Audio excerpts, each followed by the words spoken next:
I'll save the formalities until those few minutes pass. But just really quickly, my name is Curtis Austin. I'll be moderating tonight. You'll hear very little from me, probably. So this is actually the most fun I'm probably going to have tonight because I'm unreigned now. But we're going to be talking about some very interesting topics. We found that Black Studies was one of the most momentous changes in American history. Not just American educational history, but American history in general. And tonight we're going to get into the details of that. But I was just curious whether any of our other panelists, whose names shall remain nameless, had anything to say in the next few minutes before our special guests arrive in the building. Okay, well, I'll say a little something. You know, the idea for doing this panel was born out of an email that I received from the president's office, not the one in the White House who we're not talking about, the president of our esteemed university.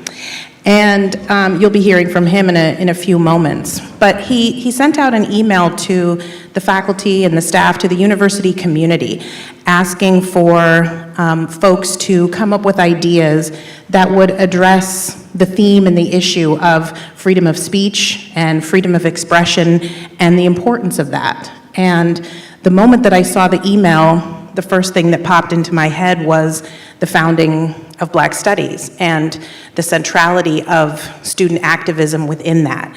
And so it was sort of out of that idea that this panel was born. What we were really wanting to focus on, and what we'll get into this evening, are a number of things. First, as I mentioned a moment ago, really the centrality and the importance of student activism in transforming the face of American education. And I think if there's one thing that I hope everyone takes from this conversation we'll be having tonight, it's that students' voices and student protest and student activism can play a transformative role in education. And it was students who, some of the images you're seeing on the screen above me, everyday students at campuses across the country in the late 1960s and the early 70s who decided that they wanted their education to reflect themselves. They wanted it to reflect what was important to them, the history and the culture and the topics that spoke to their experience and reflected a more holistic story of American history and culture. And so they demanded that in a variety of ways. And in a moment, maybe we'll have an opportunity to talk about some of the specific stories associated with the universities and the images that you see here. But each one of these universities, each one of these images tells a story of students who, actually relatively small numbers of students in some cases, who decided that they wanted to embrace their own internal courage and summon their voices to speak out about what they wanted their education to look like. And as a result, American universities today look dramatically different than they did prior to 1968. You know, I heard you, I don't even know your name, but I heard you telling the president a little earlier that you're taking a class on Frantz Fanon. In 1967, you would not have been taking a course on Frantz Fanon, right? But you're able to take that class today because of a lot of the folks who you're seeing in these images here. Black Studies was born, Women's Studies was born, Queer Studies was born, Ethnic Studies was born, right? All of these disciplines that are really just sort of commonplace on American campuses today exist because of those protesters. And I'm actually very excited now because I see our guests are entering the room. Good deal.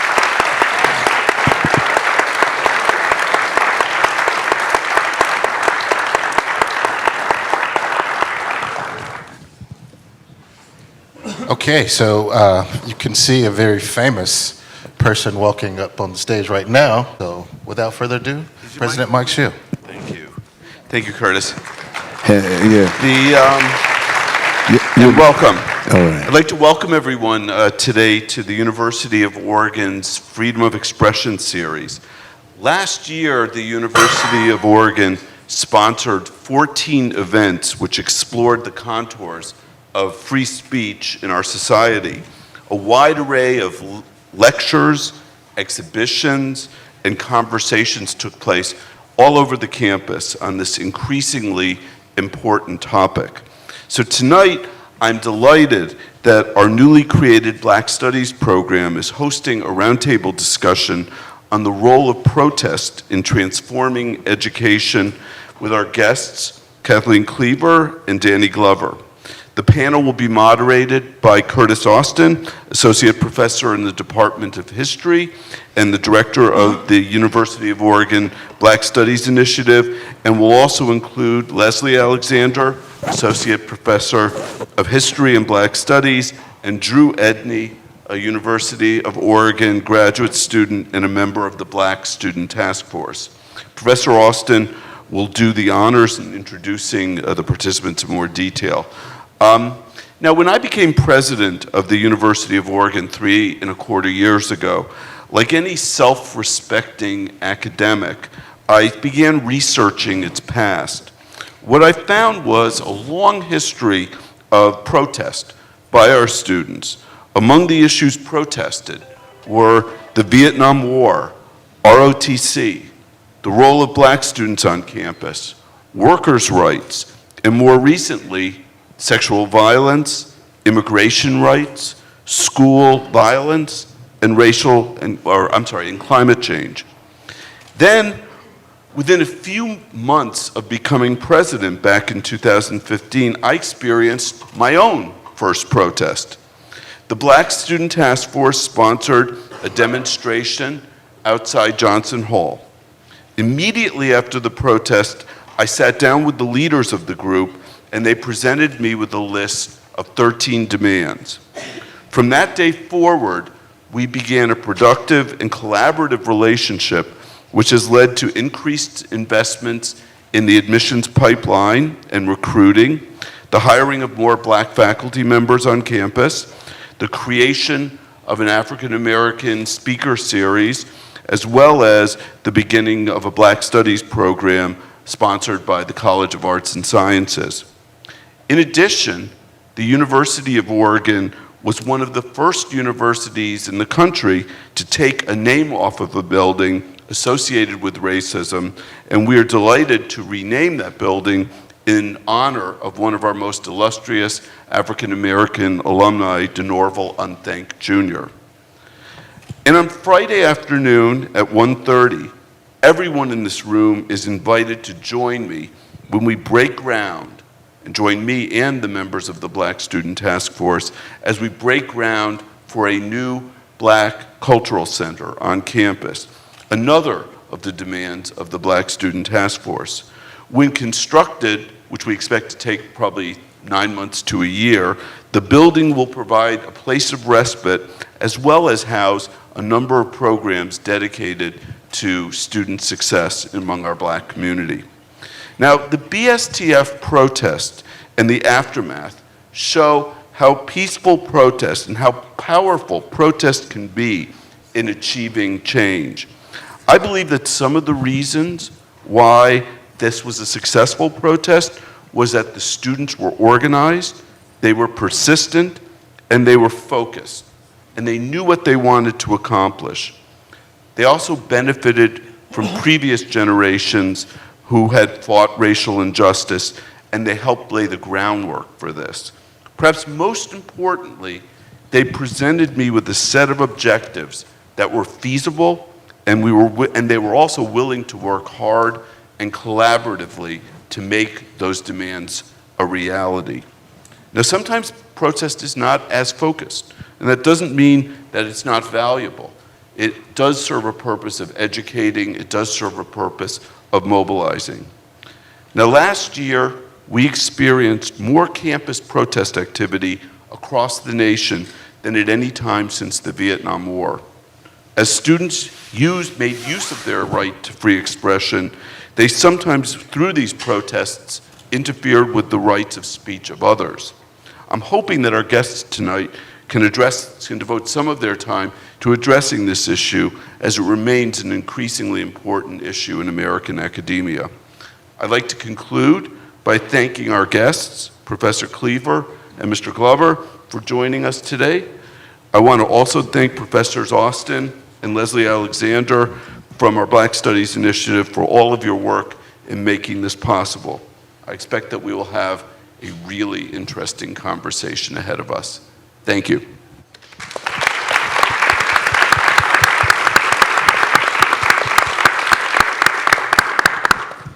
Thank you, President Schill. We really want to thank you and your office for creating this academic space for us to have this discussion, and certainly for the financial support that makes it possible for us to have this discussion. So we're truly grateful for that.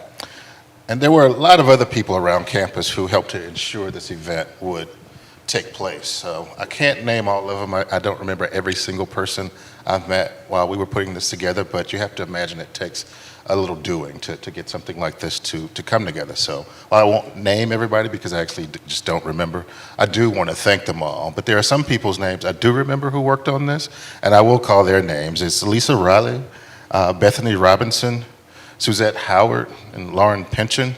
And there were a lot of people in the College of Arts and Sciences, so we want to thank the College of Arts and Sciences for making this possible. And I especially want to thank a young woman named Miriam Bolton, who's the Assistant Dean for Administration and Operations in the College of Arts and Sciences, who volunteered to handle phone calls, just take care of almost all of the logistics, transportation. None of this stuff is in her job description, right? So really want to thank Miriam Bolton. I don't even know if she's here, but even if she's not, can we give Miriam a hand? Thank you. Great big thank you to Miriam. And I also want to thank all of you for showing up tonight. It's so nice to see your faces. We actually wouldn't be able to do this without you, just simply because we wouldn't have anybody to talk to, all right? So you are probably the more important actors in this conversation, because at the end of it, we want to hear from you about your thoughts around freedom of expression. So thank you all for coming out. And I just want to take some executive privilege and say thank you to the Umoja ARC students who are also here, over here in the corner. These are incoming freshmen. Well, they've already come, so they're not incoming, but they're here. Freshmen, and they're going to be here for a minimum of 4 years, and they're going to change the world. So we're looking forward to seeing what comes of their experiences at the University of Oregon. This conversation is going to, is that mine or somebody else's? Because if it's mine, I'm going to be in big trouble. This conversation is going to center around the question of freedom of expression.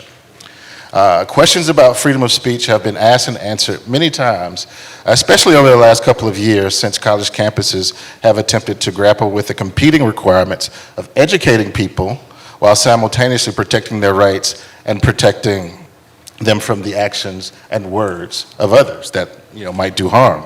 So while we won't debate the specific propriety of freedom of speech per se tonight, we will focus on questions that illuminate the value of free speech and the inherent problems that arise when people choose to express themselves freely. And I'll just say that that's one of the reasons why I'm the moderator, because when I express myself freely, people tend not to like it, right? So I'm supposed to be here to be quiet. So without further ado, I'm going to introduce you to the people who are really going to bring the message to you tonight. And I'm going to start on the far end there. At the far end, we have Drue Edney. She's a UO alum. She earned a double bachelor's degree in both humanities and Spanish, graduating with high honors. She is currently in her second year of the MA program here at UO in the Romance Languages Department, where her research focuses on reclaiming the Black subject in Iberian, Latin American, and Caribbean literatures. She teaches Spanish at the UO, and she's also a member of the Black Student Taskforce. Please help me welcome Drue Edney. Thank you, Drue. Thank you for being with us. And sitting there next to her is Dr. Leslie Alexander. Leslie joined the Department of History at the University of Oregon just last year in 2017. She's a specialist in early African American and African diaspora history, and she received her BA from Stanford University and her MA and PhD from Cornell University. Her research focuses on late 18th and early 19th century Black culture, political consciousness, and resistance movements. She's a scholar of enslaved and free Black communities, and her first book, entitled African or American, Black Identity and Political Activism in New York City, explores Black culture, identity, and political activism during the early national and antebellum eras. A recipient of several prestigious fellowships, including the Ford Foundation Senior Fellowship, Dr. Alexander has won several significant awards, including the coveted University Alumni Award for Distinguished Teaching and the University Distinguished Diversity Enhancement Award. So please help us welcome Professor Leslie Alexander.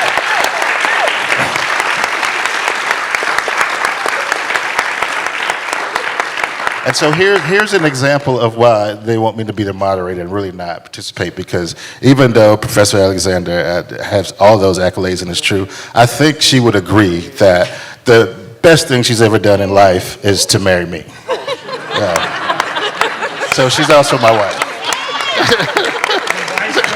Yeah, that's right. That's true. I didn't do too shabby. So next, we have Kathleen Cleaver. Kathleen Neal Cleaver currently holds an appointment as a senior lecturer and research fellow at Emory University School of Law. She spent her life essentially participating in the human rights struggle. She started alongside her parents in the 1950s protests in Alabama. And in 1966, Kathleen dropped out of Barnard College in New York to join the Student Nonviolent Coordinating Committee. And for those of you who are familiar with that, it's SNCC for short. In SNCC, she served in its campus program based in Atlanta. After that, she moved to the San Francisco Bay Area, and from 1967 to 1971, she was the first communications secretary of the Black Panther Party.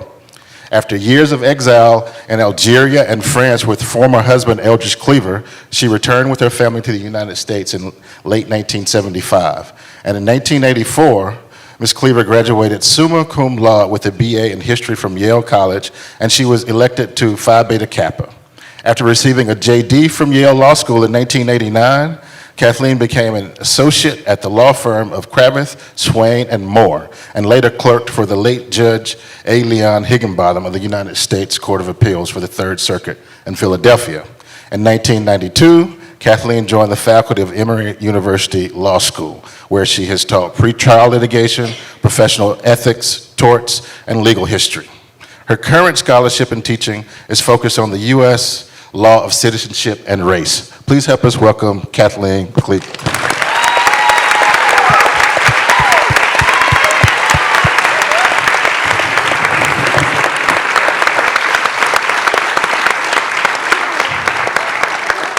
Thank you for being here with us tonight.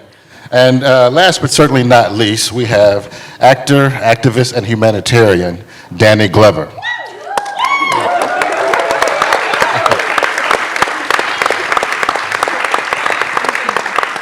As some of us know, Danny has been a commanding presence on screen, stage, and television for more than 30 years.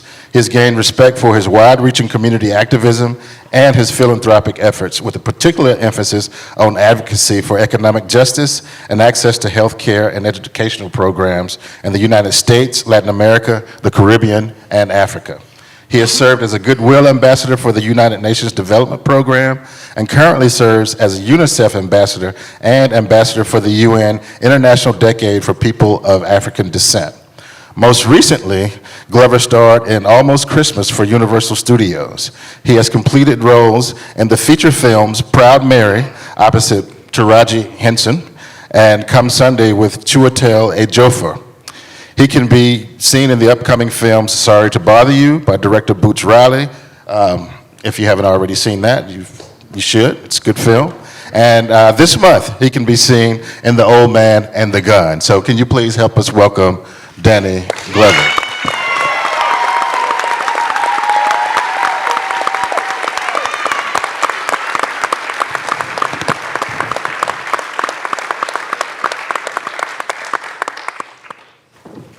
So we'll just jump right into it. My first question for the panel, actually it's for two of the panelists. Can you guess which two? Is can you describe your participation in activism when you were a student? You and Danny, Kathleen. I'm particularly interested in hearing about your activism in support of the creation of Black Studies. What form did your protest take, and why did you feel it was important to take action? So tell us about what happened there at San Francisco State in the 1960s. Thank you very much, and I'm so honored to be here with three distinguished scholars here. I'm just a ragamuffin here.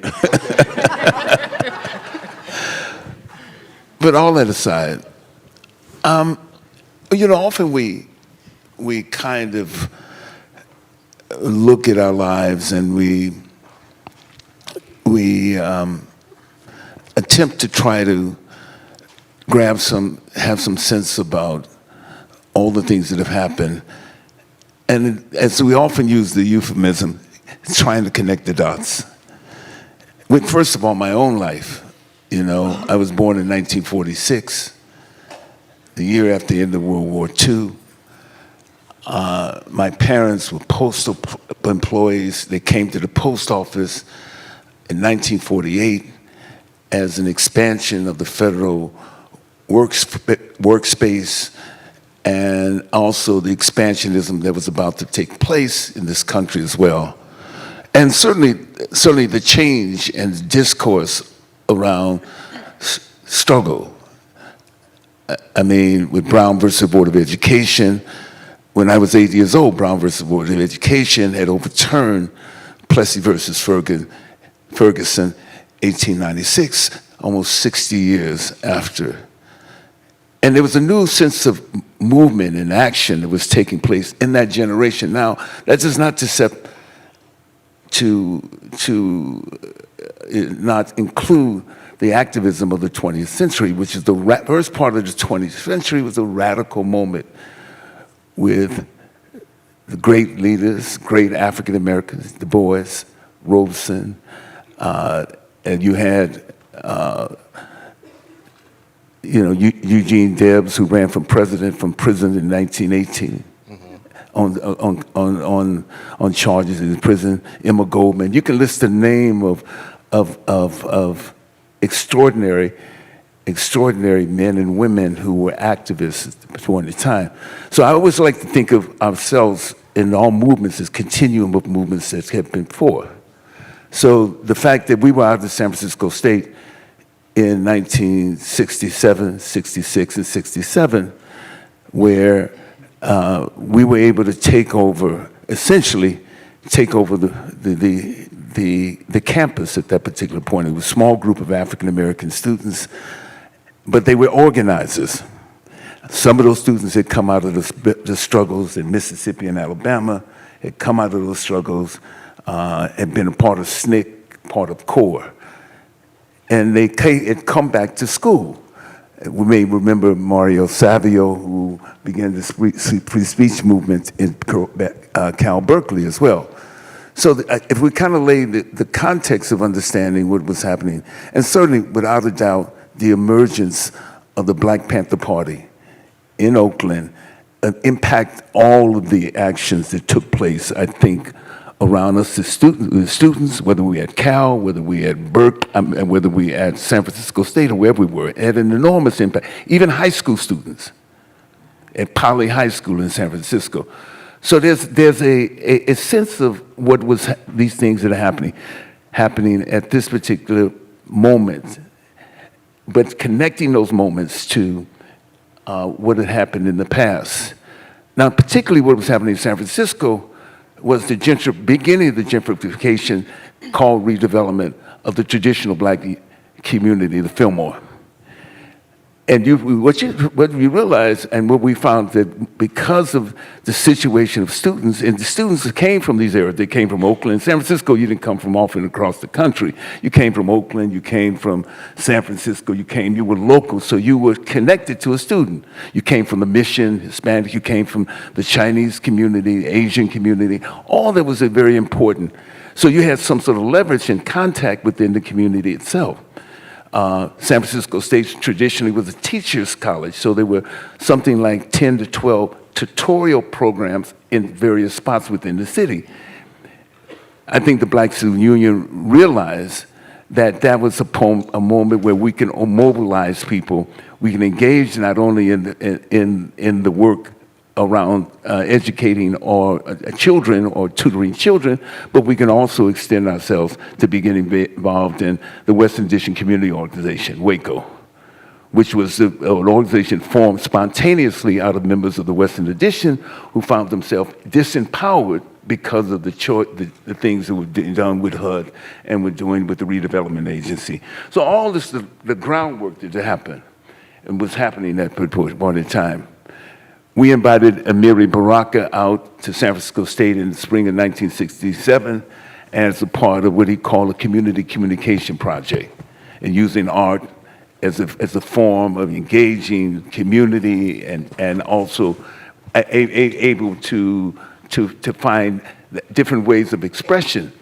Amiri was the leading, the leading voice around the Black Arts Movement at the particular point in time. Don't do that, Sonia. Huh? Sonia Sanchez. And Sonia says, that Mrs. Sonia was out there. I first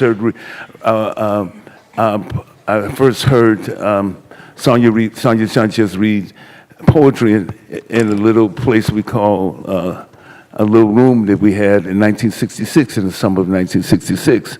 So that's the ground framework.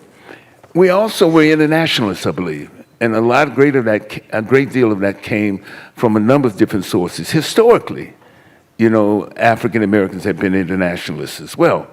We responded to often the struggles that were going on in those former colonies which had received their independence. Ghana in 1957. Nigeria in 1960, and such and such and such.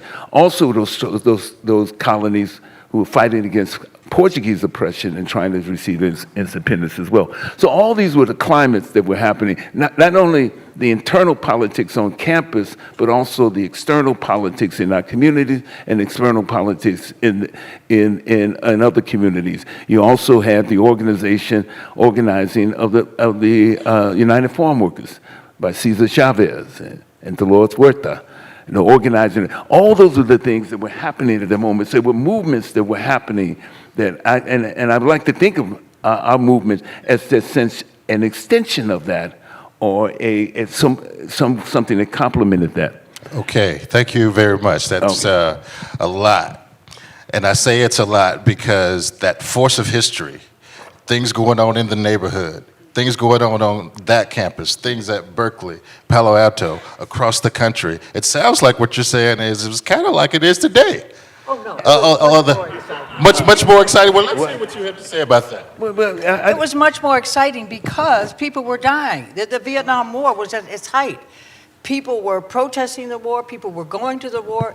Oakland was where they had trains going through the San Francisco Bay Area into Oakland to take troops and to take materials to the boats in San Diego so they could be shipped to Vietnam. And people were laying down on the tracks trying to stop the delivery of war material. There was a huge anti-war protest. There was a huge mobilization of what we would call Black students. This whole idea of Black students was new. San Francisco State, I don't know when the Black population in San Francisco State blew up, because I came from the East Coast. I came from SNCC in Atlanta, Georgia in the South, and came out to San Francisco, and I'd never been to that kind of environment. And I had met Eldridge Cleaver, who was a secret member of the Black Panther Party. Why was it a secret? Because he just got out of prison. He was on parole for having been in prison for, I think, 10 years, and he was a member of the Black Panther Party, which was an armed organization And he was not allowed to carry weapons. He was an information minister. A group of them went up to the state capitol to protest a new law, the Mulford Act, that was going to disarm the Black Panthers, because anybody could carry the gun laws in San Francisco and the Bay Area California gun laws were fish and game laws. That's it. They didn't have any urban control over weapons. And so when the Black Panthers started patrolling the police and carrying weapons and openly demonstrating in front of the courthouse carrying rifles and shotguns, they decided to change the law. And when the negotiation and the debate in the the California State Legislature was taking place on the Mulford Act, which was to change the gun laws, the Black Panthers sent a delegation to Sacramento. It included Bobby Seale and a group of other Black Panthers. And Bobby Seale and the Panthers had never been to Sacramento. They'd never been to the state capitol. They wanted to know how could they go to observe the deliberations in the state capitol on the Mulford Act. And the press that saw these 12 or 13 Black Panthers in leather jackets carrying weapons, wearing berets, what they didn't know, the Panthers didn't know, is that there was more Panthers than Capitol Police. There was like about 5 or 6 police in the Capitol. And there was 12 or 13 Panthers. And so they just didn't show up. And they walked right into, they said, well, where do we go to observe? They wanted to go to the observer gallery, yeah. Gallery. But the press was so stunned to see these young Black men and women in leather jackets carrying weapons openly that they said, right there, and pointed them onto the floor of the state legislature, where they walked right in. Where the legislature was in the process of debating this bill, and then they see these Panthers walking in with guns, and they start ducking under their table, and hiding, and it was pandemonium. So it hit the papers all over the world, and the person that I was involved with, who was named Eldridge Cleaver, was an ex-convict. He had absolutely no business carrying weapons. It was illegal. And he was arrested along with the rest of them. His lawyer came up and said, we have photographs. He was carrying a camera. He wasn't carrying a gun. Because otherwise, his parole would have been revoked, and they never would have met him, and it never would have gone to Algeria, never would have had 2 kids. But anyway, so it was a very, upbeat, exciting time. And California is different I came from Alabama, I came from Georgia, I came from the South. It's different in that it seems to never get cold. So you could be outside all the time. And the Panthers were outside all the time. You didn't need warm clothes. So leather jackets, berets, guns. We weren't trying to make a fashion statement as far as I knew, although the Panthers didn't want to look attractive, but it became a hit. And also California, in my opinion, being from Alabama, which is a very, very, very different type of society. I said to David Hilliard, who was one of the Panther leaders at the time, I said, David, you know down in Alabama, we could not be marching around the courthouse carrying weapons. That just wouldn't happen. California, the only laws were fish and game laws, so then they saw us, they wanted to change the laws. But the climate, the political climate, the San Francisco Bay Area, the labor organizing, all the organizing that had happened in that area before the Panthers even started, and then the combination of the Vietnam War, the people who were being drafted, the people who were coming back, and the young Black students in college who had just come to the awareness of Black consciousness and Black power, particularly in Merritt College in Oakland and San Francisco State in San Francisco. Danny was at San Francisco State. Bobby Seale had been at Merritt College. I had dropped out of a couple of colleges before I came to California and did not go to school the whole time I was there. I was in the Black Panther Party the whole time.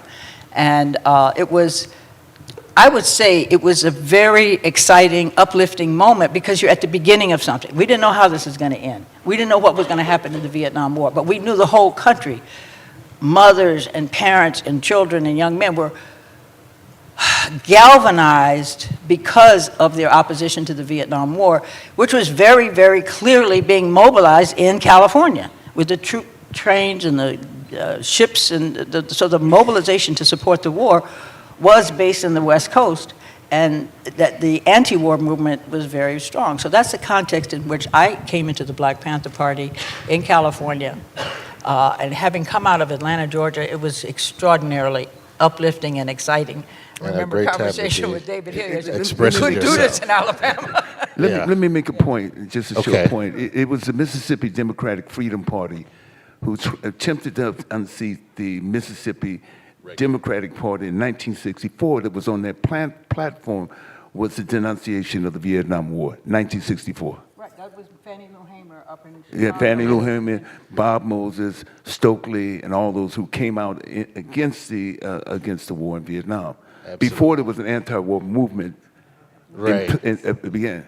That's right. We tend to forget that. We often forget those people, and those men and women, young men and women, Fannie Lou Hamer, have been fighting for the 3 years in Mississippi, being jailed, shot, beaten, and everything else, and killed, as we know, with Smyrna Goodman and Cheney as well. That's certainly a good point. And once again, it's that force of history that's pushing people to insist on being able to freely express themselves because they saw things that needed to be fixed. And so I want to get our other panelists involved here. And so my question for you is, why is it important to protect and defend freedom of speech and freedom of expression, particularly on college campuses? And I wonder if Leslie and Drue will take a stab at that. Sure, I'll go first. So I want to bring up maybe I have a really clear example, which probably going to raise some hairs on the back of people's neck, but I'm going to do it anyways. So we had a white professor in the law department dress up in blackface, and lots of black students obviously were offended, right? And lots of black students wanted her to be fired. And those of us that were somewhat aware of what freedom of speech actually means were like, no, heck no. She's not going to be fired, because if they're going to fire a white woman with tenure, then what would that look like for any black professor with tenure? Like, that's freedom of speech means that you can say what you need to say, even if it is offensive, right? So one of the things that I think about when I think of, that's my example of how I feel about freedom of speech, right? But what I feel like is really the issue for blacks on this campus and their ability to speak freely is in our academic work. We are constantly being, tracked and told that we can't express ourselves through our academic work because we don't, meet, whatever standard it is. And it's not because we don't meet the standard, it's because we're trying to say something that nobody wants to hear. Because if I say what I want to say and you hear what I have to say, then it means that you have to change. It means that I don't fit in your box because your box no longer works. It never worked, but somehow it was able to be maintained. And so now there's black students on campus. There have always been black students on campus, as we see, who have always been trying to change something, say what it is that black people want to say. And there's always been some sort of censorship.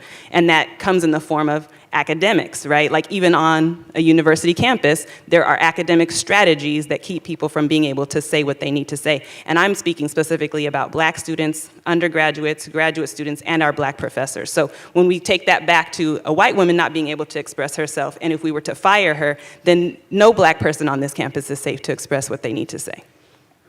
Thank you. Thank you very much. Yeah, I think that deserves a hand, yes. Definitely. I think for me it boils down to two things, and the first kind of connects to what Drue was just saying, which is that in a general sense, the whole cornerstone and foundation of American universities is predicated on intellectual freedom and academic freedom. That's what tenure is all about, and that's what the university system is all about, is that people should have the freedom and the right to express their academic and intellectual thought. And I think what really is sort of crucial to understanding that is that at the core of that is the idea that we actually can't all evolve and grow and learn and engage in critical thinking if we don't have the freedom to express ourselves. So in general terms, I think it's important for that reason. The other reason relates back to what I was talking about at the very beginning, which is that in the absence of freedom of speech and freedom of expression, and more specifically in the absence of student protest, we wouldn't all be sitting here right now.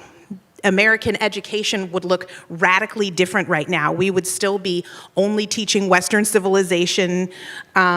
We would not have Black studies. We would not have queer studies. We would not have women's studies. We would not have ethnic studies.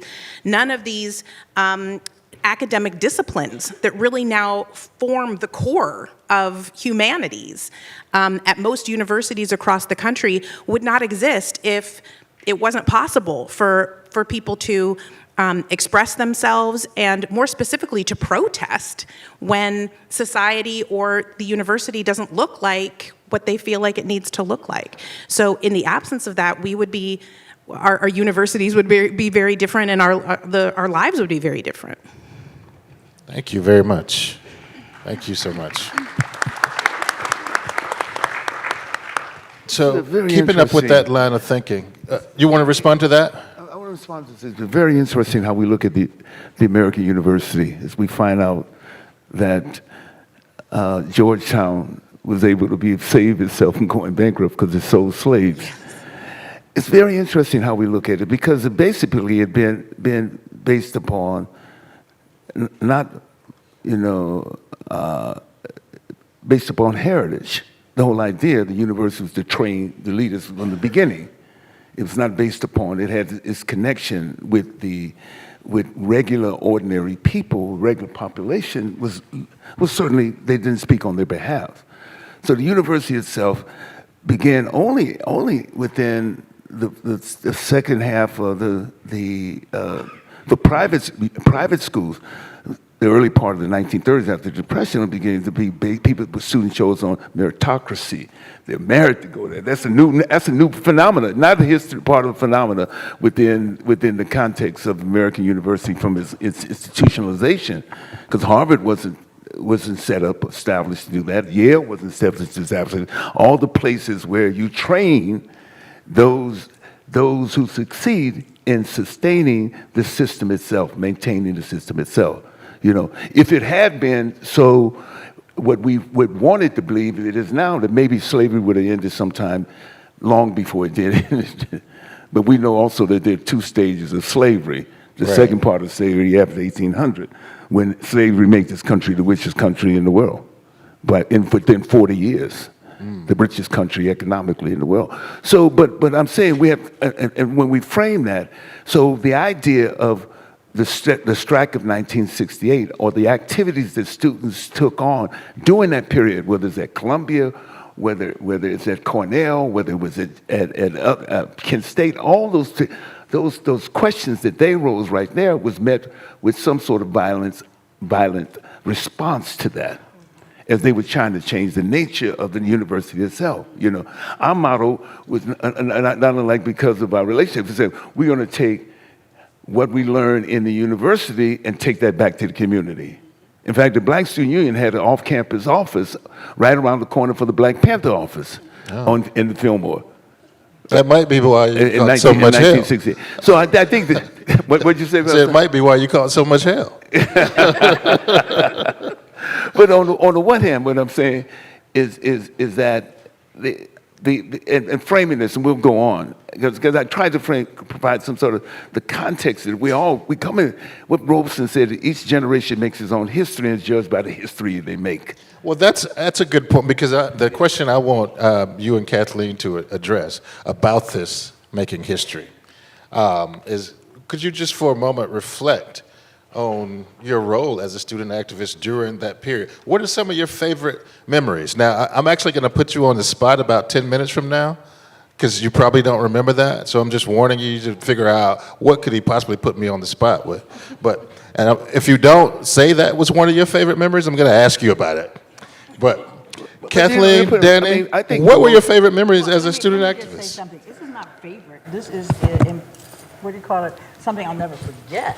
Not my favorite memory. We had an office in San Francisco for the Black Panther Party. The basic initial office was in Oakland. Later on, there was offices in Los Angeles. There was offices here. But in San Francisco, the office was on Fillmore Street, and that's a particular type of Black neighborhood. And that office was focused largely on political campaigns, because with the coalition that the Black Panther Party made with the Peace and Freedom Party, we had candidates for office. And I was a candidate for the state legislature. Bobby Seale was a candidate for state assembly. Huey Newton was a candidate for Congress. And Eldridge Cleaver, who was an ex-convict and was out on parole, was a candidate for president.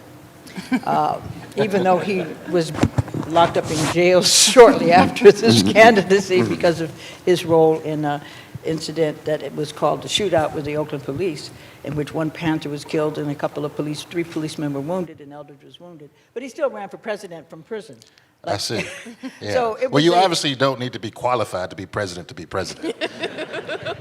He actually wasn't qualified because he wasn't old enough. He was not old enough. So Peggy Terry, who was the Peace and Freedom Party vice presidential candidate, was actually on the ballot. But if you vote for Peggy Terry, you're voting for Eldridge Cleaver. Anyway, Okay.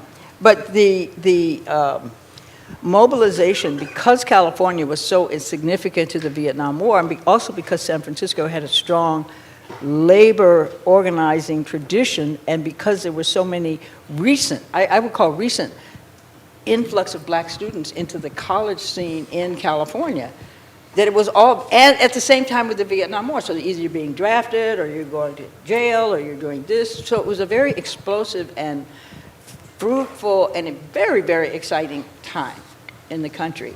And that's when I got there, and I didn't know much about California at all. I came out to worked with Eldridge Cleaver. He and I had met at a conference. He was on parole. The conference was in Nashville, and the conference was a liberation. It said liberation will come from a black thing. Well, but before the conference even got started, the police had provoked a riot. And how did they do that? They set up some students to challenge a particular bus driver, and it ended up causing riots on the Fisk campus. And so here's an excuse to arrest people. It was a very volatile, exciting, upbeat time.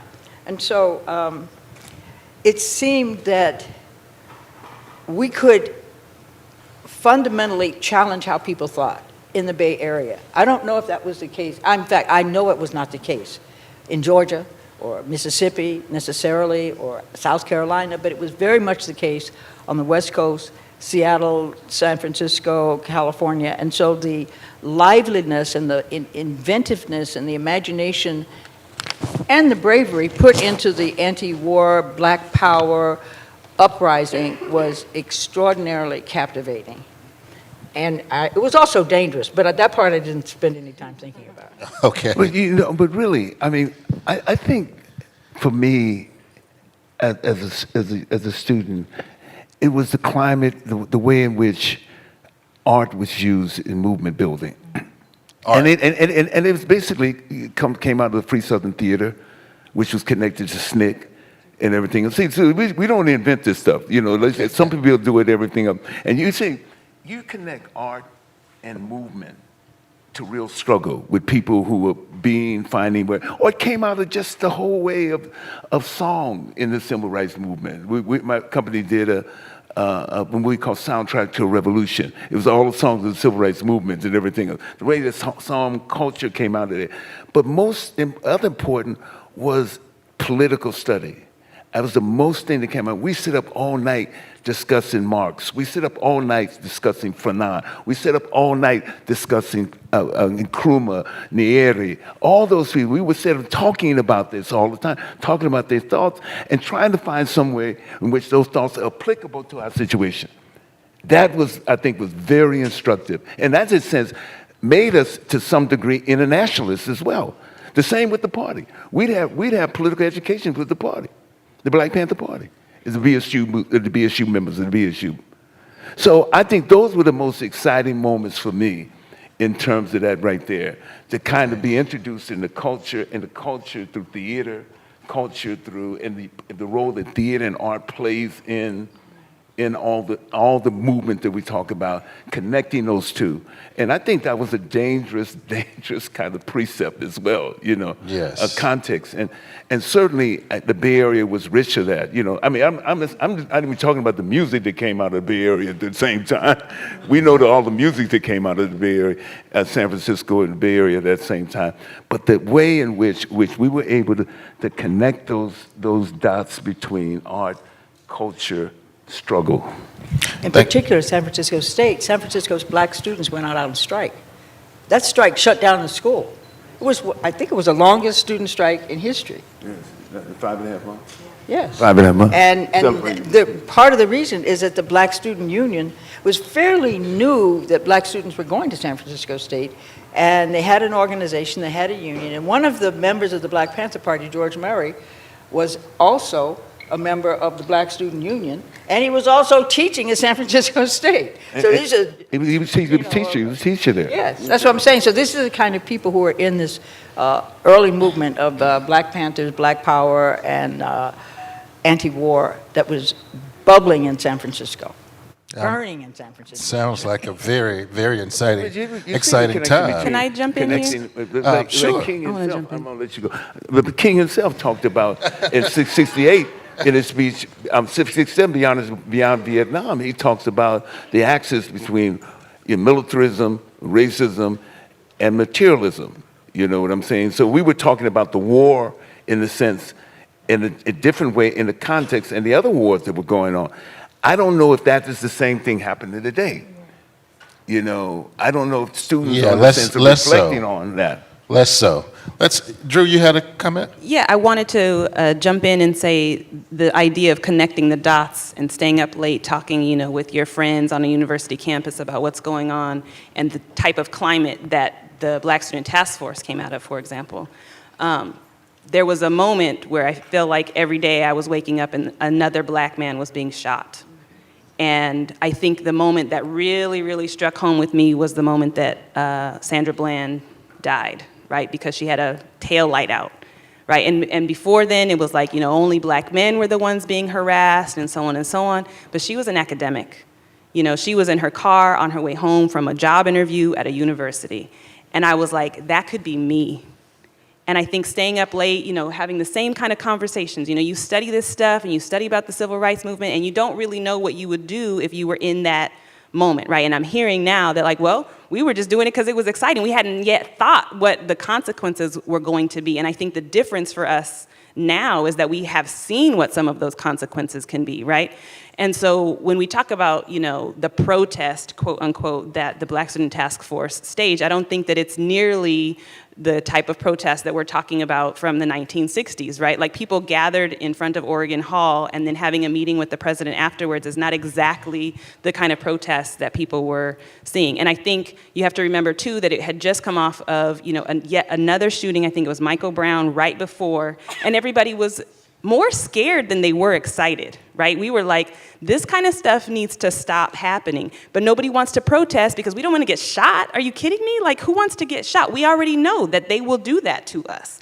So to have a meeting is completely different than a protest, but it gets this, it's different and it's the same, right? The environment and the life that is on the line, if you don't act, is the same. And I think that's maybe what I'm hearing in terms of making a connection between the 60s movements on campus and the protests that we saw and the organization that we saw to what we see now. We have the benefit of looking back on history and saying the work has already been done. It's just a matter of us reminding everybody that people did this work already and we still need to continue to do the work. It's not us that's making this up. Like this is a trend, this is a cycle and it hasn't been completed yet. So let's pick this back up again. So to bring it home to the University of Oregon, at the same time that there are protests all over the world for Black studies and for ethnic studies and so on and so forth, we had our own Black Student Union that wrote their own grievances and complaints and had their own list of demands for the president of the university in 1968. You can Google it right now.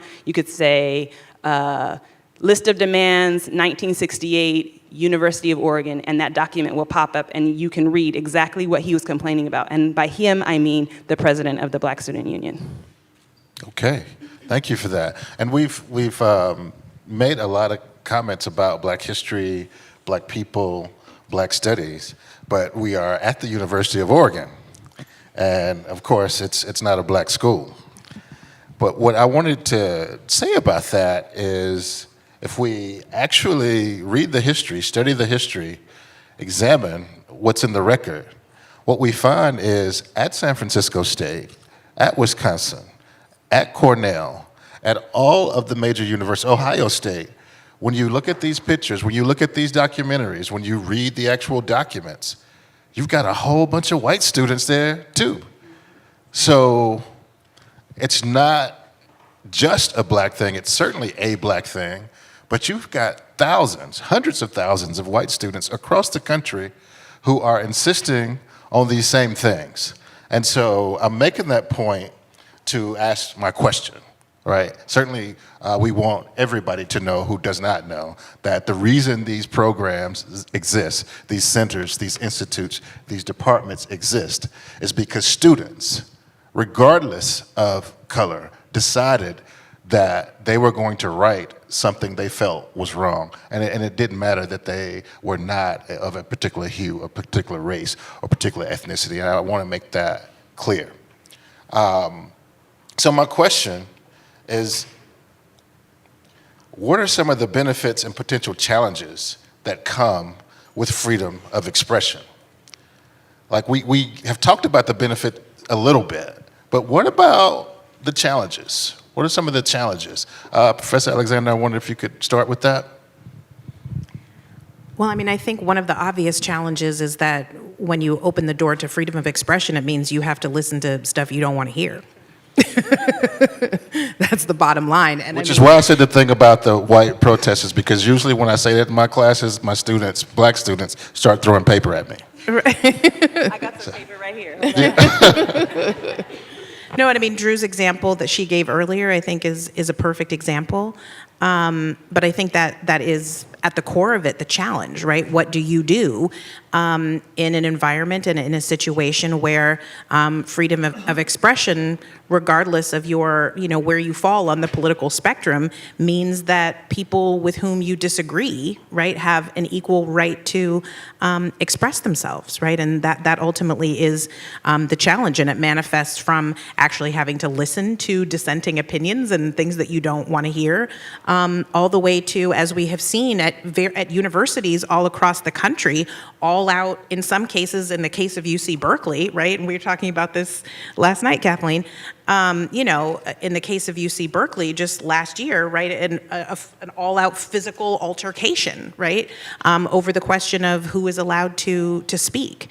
And so the challenge becomes, how do we create an environment and create a society in which everyone has a right to express themselves, right, and that we find a way through critical debate, right, to hopefully move the society forward.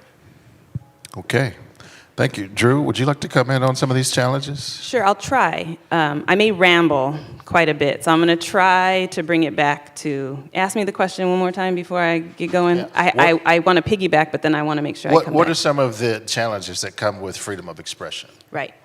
So I disagree, and I'm going to look this way so that I'm like, not having to make eye contact. But I feel as though Black labor is always exploited.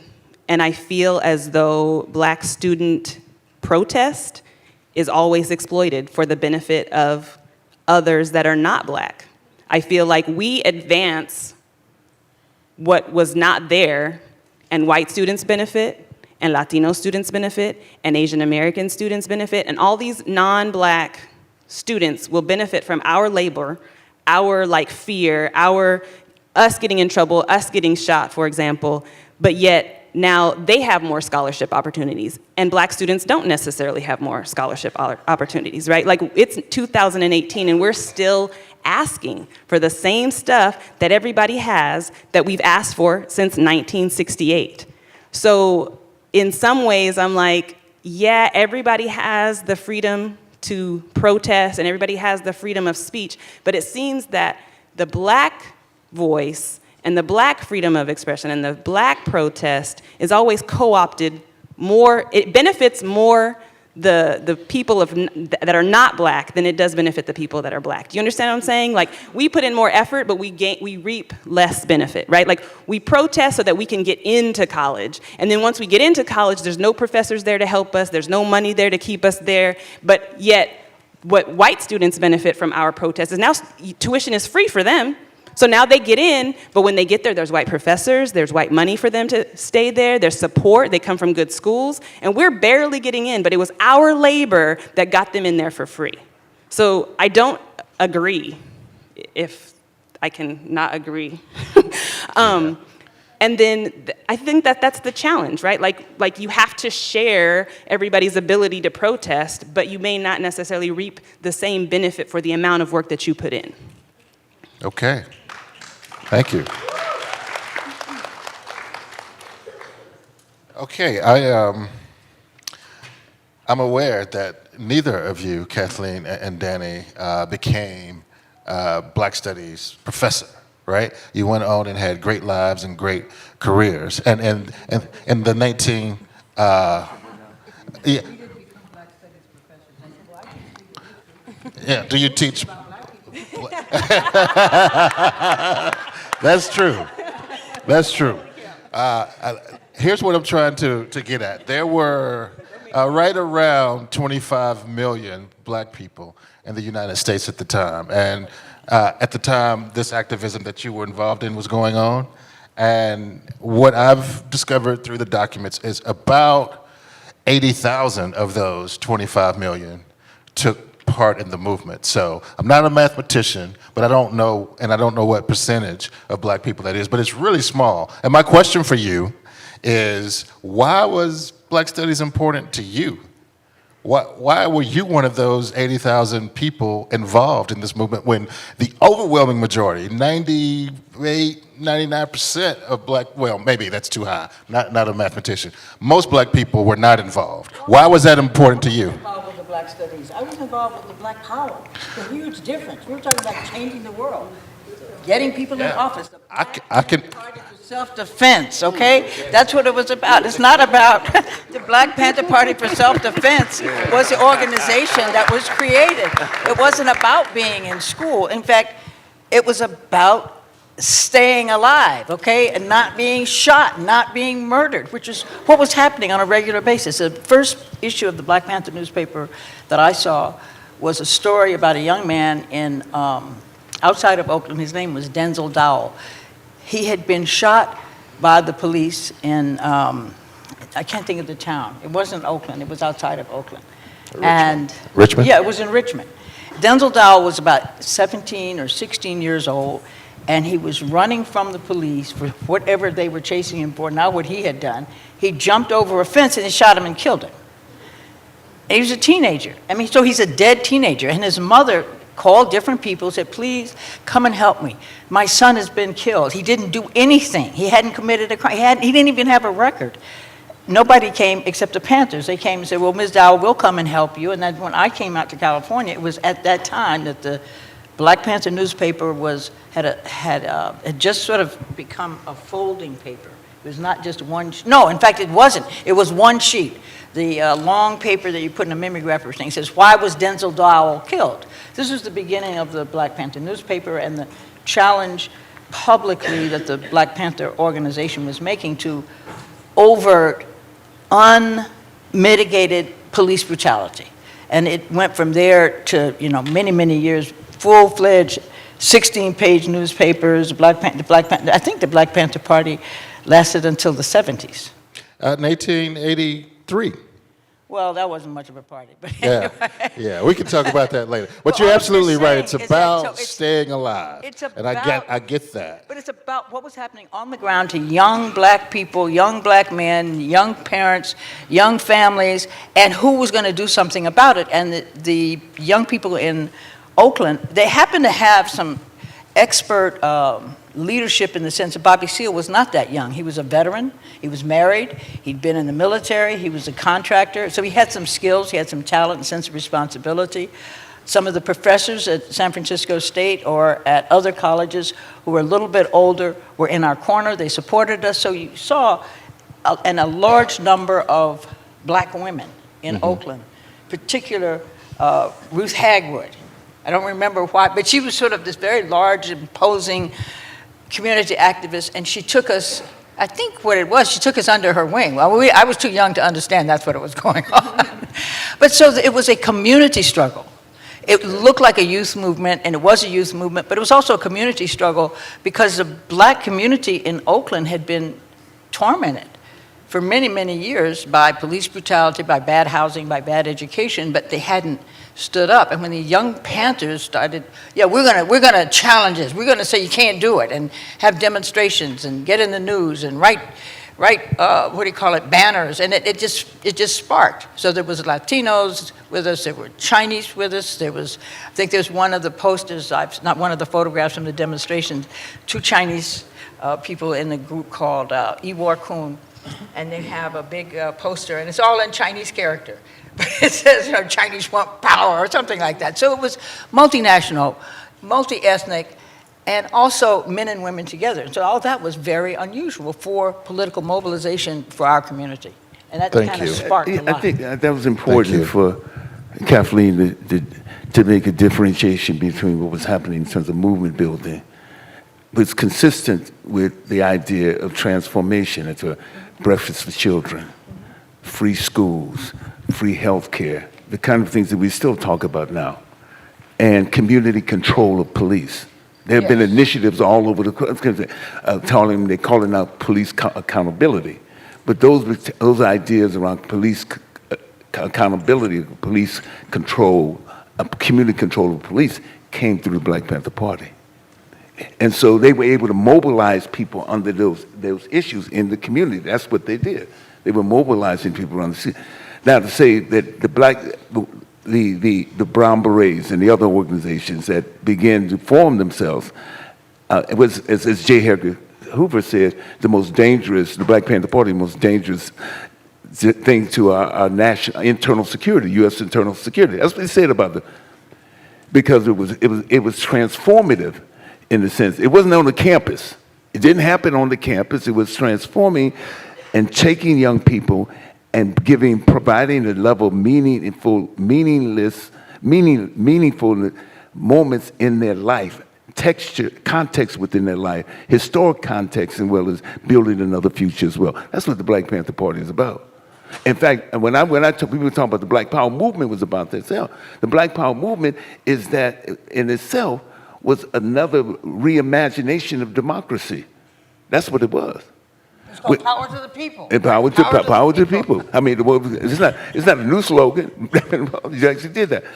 And I think we have to understand that particular moment and what was happening in the country at the moment itself. We didn't have cell phones. We didn't have internet. We didn't have all those things. People were organizing, door to door to organize. They were talking to people. They knew what was happening with people in those communities. I think that was that moment. I'm saying that can happen at this particular moment in the movement, in building a movement, but certain incidents on the movement. Things that happen on the movement and building the movement. How do you build a movement? I think when I talked about the things that we learned as students from what was happening in our community, that was because we engaged in the community. We went to those Waco meetings. We listened to generational black, whites, Japanese who were affected by gentrification right there. We were at those meetings every weekend, every Monday night. We were at those meetings. We would assign students to go to those meetings. We would report back what would happen at the meeting and how that we could be of service in the community itself.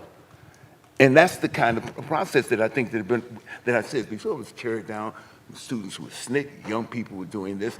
This is the groundwork that was done. Felt like you were part of something important, and it certainly was important, and I will not disagree with that. When it comes to the Black Panther Party and freedom of expression, I don't think there's any question around the impact of we have brought them Nathan actually. Hare out. I'm sorry? We brought Nathan Hare in the spring of 1960, in the fall of 1967 out to San Francisco State, specifically to design a Black Studies program. Okay. We've been talking about that. We've been talking about that Black Studies program. We brought him out there, and he spent a year in the development, meeting with students, Nathan Hare had been he came from Howard University, had been the leading voice in Black studies in the country at that time. And so we brought him out there and began to talk with him about forming this. When we went to Summerskill, the president, for another year, he vacillated and refused.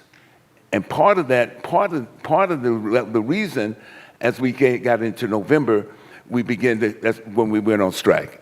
We went on strike. Part of the reason was the reason why that happened that way, because of that. Now, within that framework, what makes the strike was successful was not simply the Black Student Union.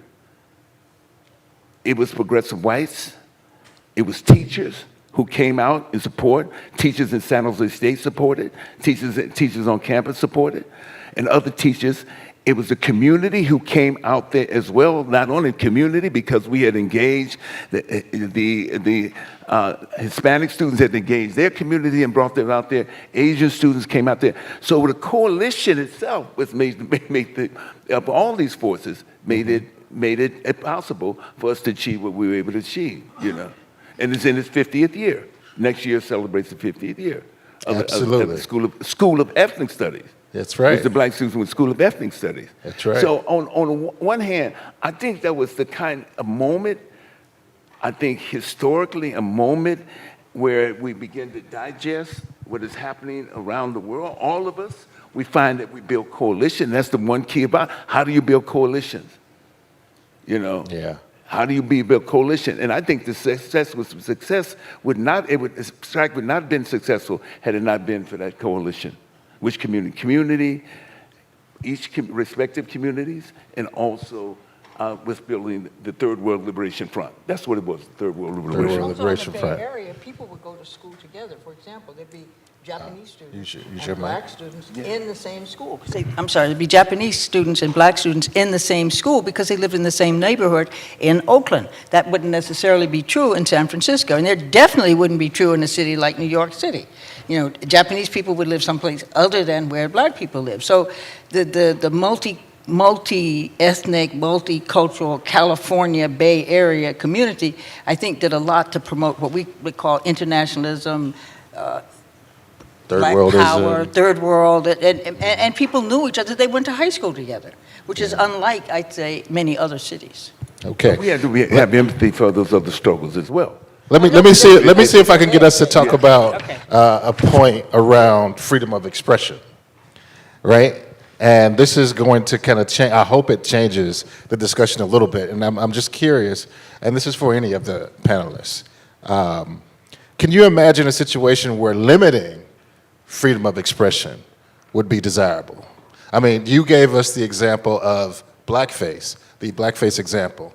And a lot of us wouldn't want to see that, but that's that person's expressing themselves, right? I've taught at universities where people routinely use the N-word in their teaching. Well, this person has tenure, they're quoting a document, okay, it offends a student, so why can't I say that? The question, can you imagine a situation where limiting freedom of expression would be desirable? And if so, can you give us an example of how that would work? Wait a minute. Insult and hostility is not part of freedom of expression. That's something else. Use your mic. I'm sorry. I said insult and hostility is not part of freedom of expression. It's something else. It could be racial speech. It could be hate speech. But if you put it under the cloak of we have freedom of speech, then it's acceptable. So there has to be another way of conceptualizing what are we talking about. Okay, good point. Good point. Any other commenters on my misdirected question? No, I mean, I would just second the point that, hate speech is not protected speech. There's lots of situations in which freedom of speech is limited. And of course, the classic example is you can't walk into a crowded theater and yell fire, right? And hate speech is a perfect example of speech that is not protected. And I don't see any reason why we ought to. So, I think that's a perfect example of how there are certain circumstances under which we do need to limit. It would be desirable. Freedom of expression. In that example, Drue, could you think of a time other than the blackface incident when freedom of expression would be desirable? I mean, stopping freedom of expression. No, I have the opposite opinion, which is what I expressed earlier, right? Like, in my conceptualization, Black people's freedom of speech is already limited. And it's not, maybe we're not aware of it, right? Maybe we censor ourselves because we're afraid of whatever repercussions might be had that you need to face after you've said what you need to say. I mean, I'm gonna date myself and be like, I grew up in the 80s and I grew up with that conceptualization, right? My mom's a 60s kid, and she always has all this advice about, you don't go here and you don't do this and you don't say that, and that you never get yourself in any inappropriate situations. And the best protection for yourself is just to not be there. And so with that same ideology, the best protection for you is to not say anything. And that in and of itself is limiting my freedom of speech, right? So when I do speak up, and when I do, get all my stuff together, all my faculties together so that I can say this thing that I need to say, that nobody wants me to say, that nobody is ready to hear, you can't limit anyone from saying what they need to say, because the systems that be, will attempt to therefore limit my freedom of speech even more. So I, on the other hand, I'm willing to put up with, quote unquote, hate speech if it means that I always maintain my own ability to speak, because it's already hard enough for me to be able to do that. And so any limitations on the most protected classes of our society means more restriction on the least of us. And I'm already restricted enough. So you go ahead and you say whatever it is that you need to say, even if it's hateful, because at least I know where we stand. I would much rather know that you don't like me rather than you pretend to like me, and then I'm facing a whole other monster, right? Like, oh yes, come on in. And then you get in there and there's 15 guys ready to beat you up. I'm good, just tell me you don't like me, I won't go over there. Okay. Well, while I've got you on the microphone, I want to ask you something very specific, because in another 6 or 8 minutes, we'd like to have a couple of questions from the audience, and I want to get to that. But because we're at the University of Oregon, and because we really want to address this issue to have an impact on the community and the students, I'm curious if you can answer this particular question, Drue. Why is there a need for an independent Black Studies department, and how does that need relate to freedom of expression? Okay, this question is super loaded. Okay, ask me one more time. Okay. I'm asking, why is there a need, and I'm assuming there is, but I'm asking it anyway. I totally agree. Why is there a need for an independent Black Studies department, and how does that need relate to freedom of expression? Okay, so I think I can tie two things that I've mentioned before together. And I talked about Black students and Black professors, for that matter, and their academic right to express themselves through their academic work, and how that can be and has been limited by the way that academia is set up. Now, here on the University of Oregon's campus, we do not currently have a Black Studies anything. So even though we asked in 1968, and we, meaning the Black Student Union of 1968, asked for, and what we received was an ethnic studies department, which most universities received. In the millions of things that they asked for, one of the things that was received was an ethnic studies department. Now, if you Google right now on our ethnic studies department, there's no Black Studies minor, there's no Black Studies major, there's no Black Studies certificate, there's no African American anything. But that was developed because of labor of Black students, right? The Ethnic Studies Department arrived at the university campus because of the work that the Black Student Union did. So when we talk about the need for a Black Studies department now at the University of Oregon, what we're really talking about is a place where Black people who are proud of their history and about being Black can go and will have the ability to express that ideology through their academic work. Currently, there is no department that you can go to say, hey, I'm Black and I'm proud and I want to talk about that in my academic work. Once I go through all these classes and once I get all these fancy letters behind my name, I want to be able to say something that is uplifting about Black people. And there are plenty of professors that do not agree with that. And that is, I think, exemplified in the fact that there is no Black Studies anything here on this campus. So, Well, go ahead. I would just disagree just a little bit, just because it is true that ethnic studies offers an intro to African American studies course. So I wouldn't say there's nothing. Okay, what I mean by nothing is nothing that I get to like put on my resume. Like I'm not going to put on my CV that I took one African American studies class, right? I want to be able, sorry, maybe I shouldn't make eye contact. I'll look over here so that you don't think that I'm blaming this on you, because I'm not blaming it on anybody. I'm just doing what, literary critics do. They say, here's what the text says, here's what history says, and you draw your own conclusions about what that means. I'm not telling you what it means. I'm just saying this is what it is, right? I cannot currently say that I want to major in Black Studies at the University of Oregon. And if it was here, that's what I would be majoring in. But the closest thing that I have conceptualized is Spanish, and then I'm going to dig out the Black person in the Spanish text. I should be able to do that in a department that is supported by faculty that will support my work, not having to beg and plead and pick and choose. Can you please work with me? No, that is a limitation of my freedom of expression here on the university's campus, because I can't say what I really want to say, even though I've taken all of the classes about all the dead white men on the planet, and even though I can quote all of them, I still want to say what I want to say about Black people. Okay, does that answer your question? It does. Did I bring it back? Because I be rambling. Yeah, it does. So I'm going to do this just for my part, and then we'll bring anybody who has a question.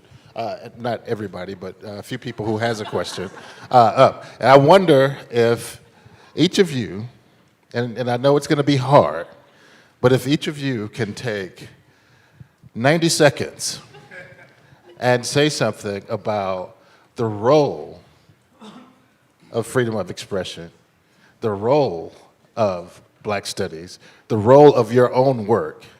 And, yeah, no, I'm getting there, of transforming education. How has your work, how has Black Studies transformed education? So think about your own history, and how has that transformed? Oh, not your job, no, your work as an activist. Yes. Yes. And how has that done what? How has that transformed education? Well, it's introduced into what that has done in terms of how it's transformed education is put a vocabulary and a vision of people who were excluded. I grew up during the era of segregation. My parents grew up during the era of segregation. And so the Black experience, the Black teaching, the Black culture was separate and in different locations to what white students or Asian students got.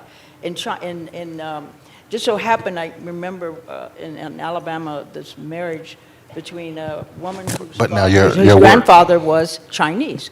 And I later realized that the Chinese who came into the United States were not allowed, for the most part, to bring their wives. Men Chinese could come and work in the gold mines and work here, but they were only men, and so in wherever they lived, they weren't allowed to socialize with white people. In fact, in Chinatown, in San Francisco, there's a statue. The statue is of a little skinny white girl with pigtails, like prancing. What's that statue? First white child born in Chinatown.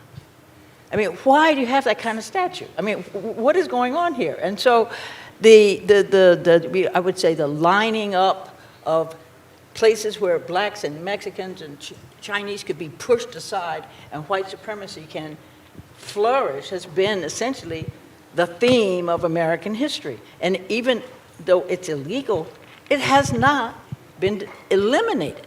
I mean, it's covert, but it's in the DNA of the United States. It's in the your DNA work actually addressed that. of, pardon? Your activism addressed that.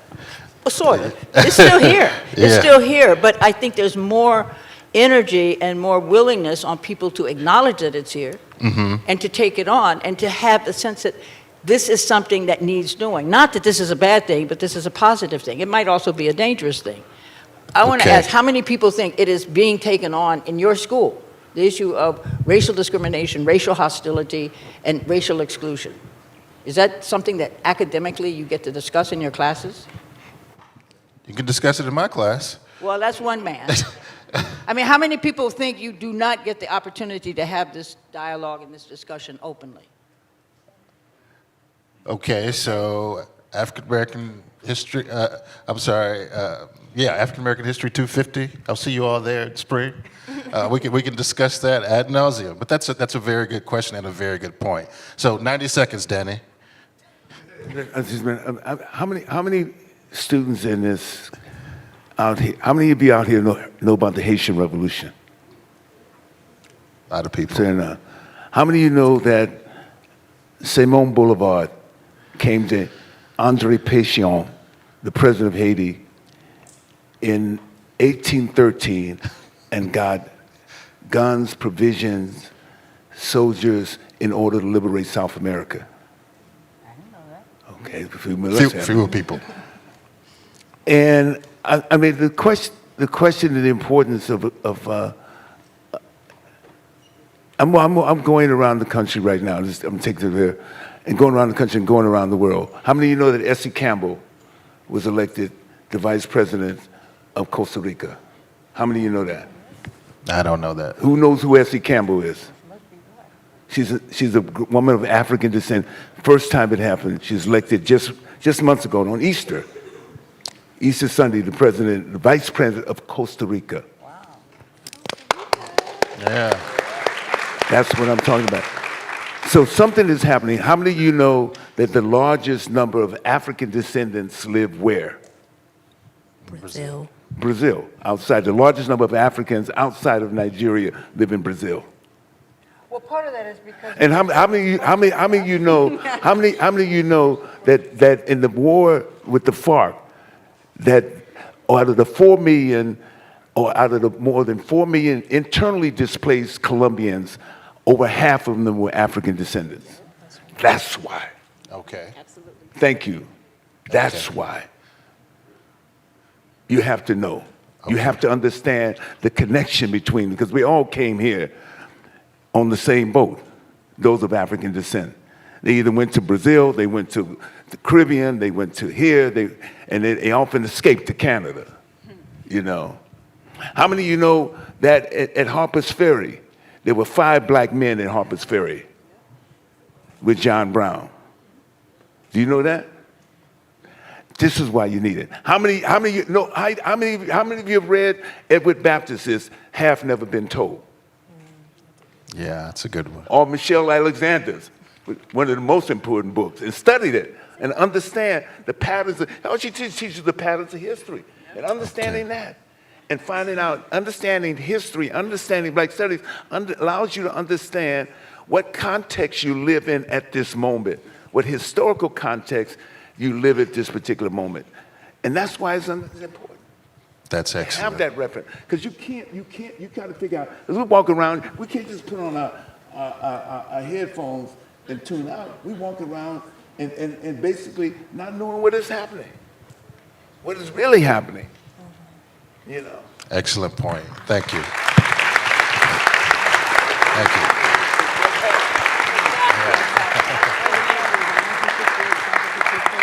Yeah. Professor Alexander? Okay, I'm just going to be honest and say mine isn't going to be 90 seconds. Is it going to be long? Yeah. No, I will try to keep it brief. I think, I think the first thing I want to say is to sort of echo part of what Danny just said, and that is to just underscore the point that if you want to understand the problems that are facing contemporary society right now, if you want to understand mass incarceration, if you want to understand policing, if you want to understand police brutality, if you want to understand how Trump became president, Black Studies is the place that has the answers to those questions. And we have to be willing to be honest about what's happening now, and we have to be willing to be honest about what's happened in the past in order to understand how we got here. And so if you want to understand something about yourself, regardless of what your race is, and if you want to understand something about our society, Black Studies always has been and always will be the place that will provide the answers for that. I think the other thing is, and this is a bit more of a personal reflection, I think that Black Studies is important for the same reason that Black Lives Matter is important. I remember that when, and most of you probably recall that when Black Lives Matter first kind of became a slogan and a movement, the immediate response is, well, all lives matter, right? And, of course, the answer to that is, of course, all lives matter on some level. But I actually have a photograph of, interestingly enough, a white man who's standing at a Black Lives Matter protest, and he's holding a sign up, and it says, yes, all lives matter, but the black lives are the ones we're talking about right now. Black lives matter, that means all lives matter. Right, exactly.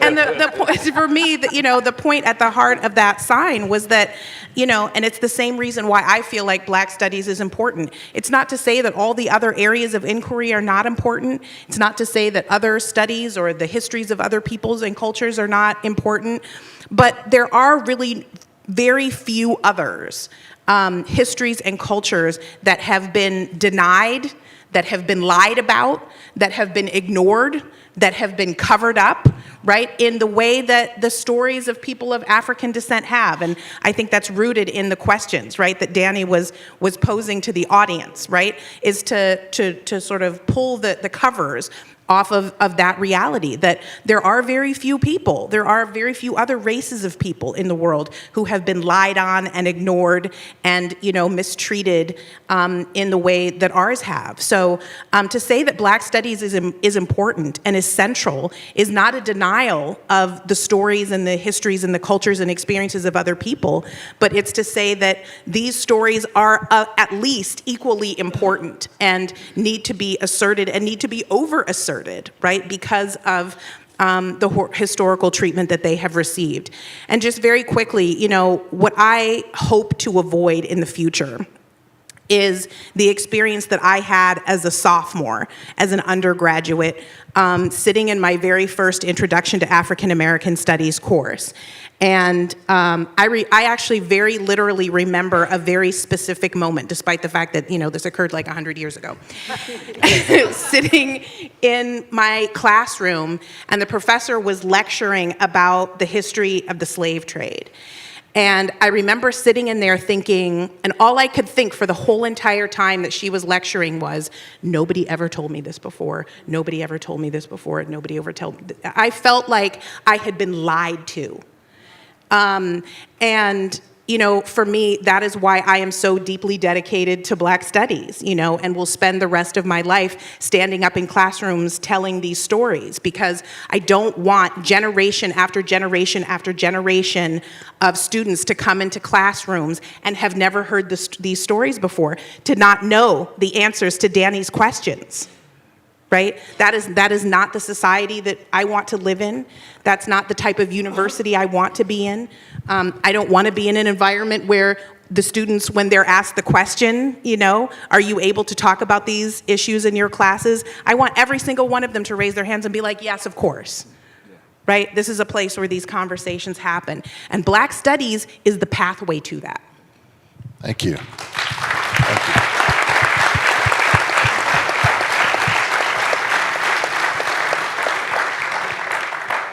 One more comment. So I'm a rambler, so I have 3 points. If I don't get to the third one, remind me that I said 3 in the beginning.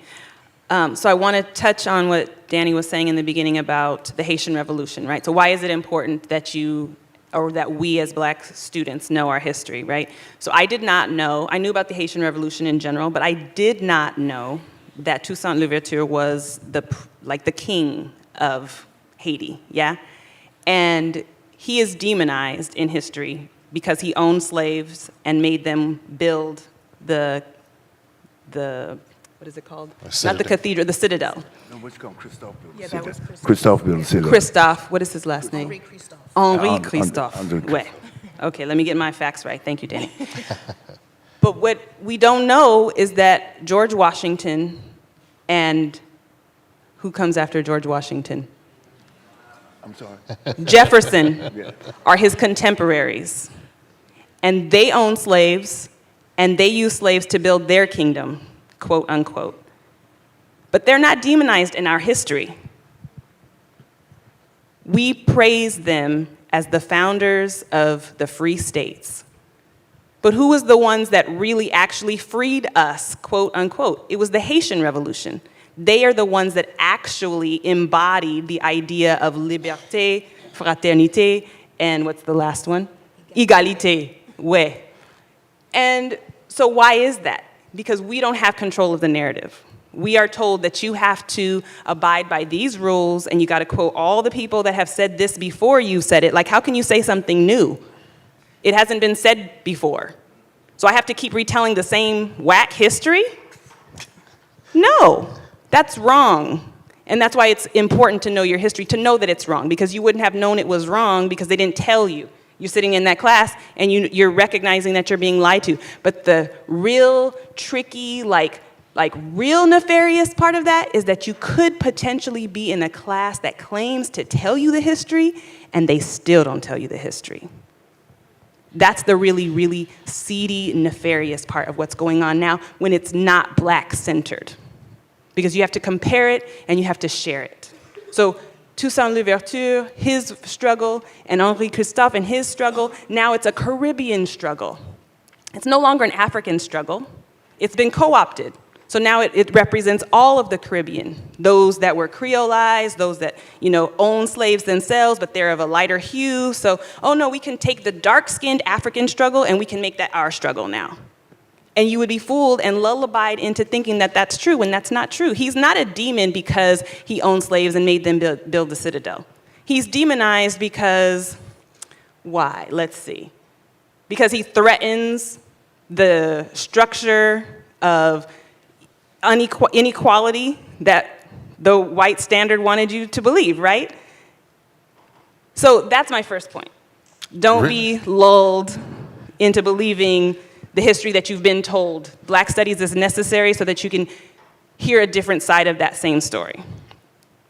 Point number 2, and I've already forgotten them because I rambled.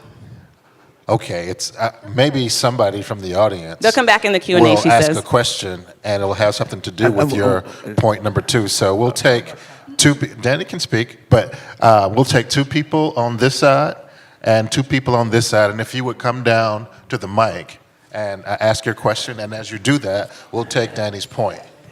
Just as while people are coming down here, anybody know who Lester Young is? No. You know Lester Young. Some of the most beautiful music that you'd ever want to hear, one of the most beautiful saxophones you'd ever want to hear, Lester Young. He came from a little town in Mississippi. And you think all you can construct in your mind, how does that beauty, that kind of beauty get out of Mississippi? And the other thing, one of my favorite quotes by Baldwin, when we cannot tell the truth about our past, we become trapped in it. When we cannot tell the truth about our past, tell ourselves the truth about our past, we become trapped in it. That's a very nice quote. James Baldwin, the great James Baldwin. Okay, so we're going to go from one side to the other. So your question, please. Hi, my name's Ashley. I'm a freshman. When I was researching this school, the statistic listed on the admission rates is 515 Black students. And that's about enough Black students to fill this lecture hall and this lecture hall alone. And so I've always, due to growing up in the suburbs, I've always felt isolated from the Black community. I always felt isolated from the community issues that I see happening in the news, so I never knew what I was supposed to be doing. And so I come to this campus, and in my research, I find out that there are white supremacists that have a legal precedent for being here. And so I understand that legally we can't kick them off, but I don't know what I'm supposed to do to protest them when I'm not allowed to interfere with their message. And I don't know why, as you guys said, hate speech is not protected speech, but it is. And I'm not sure how we are supposed to deal with this situation when we're not allowed to interfere with them, and it feels like their very presence is attracting more violence. Like you said, you would rather loud racists than quiet racists, but loud racists bring more racists to the party. It's like And I don't know what the Black community, as small as we are, is supposed to do when it feels like all the heat from your generation has died down. People are complacent now. I don't see the faculty that I've had a conversation with have been great, but I don't see any vigor in the students around me, especially because of the demographics of this school. So I don't know what we're supposed to do to make the cultural change necessary for these types of things to stop.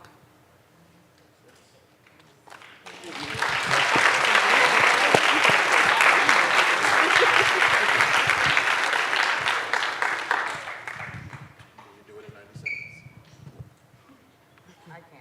The first thing you do is organize, then you mobilize, then you discuss it, then you have events, and then you get other people to come with you. And I'm sorry. First thing you do is mobilize, discuss it, bring it up, talk to 5 people, have coffee, go get some more people, put it together. You mobilize, you pull together people who think like you, who also don't know how am I supposed to put up with this. But as long as you don't talk about it, then they don't know you're thinking about it. So it's like expression, connection, and then actions.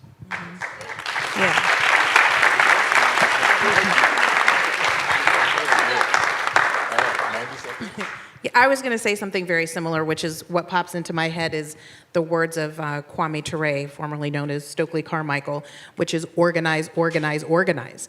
I mean, it ties back to what Kathleen and Danny were talking about earlier. I think it's important that you not see yourself and think of yourself as alone.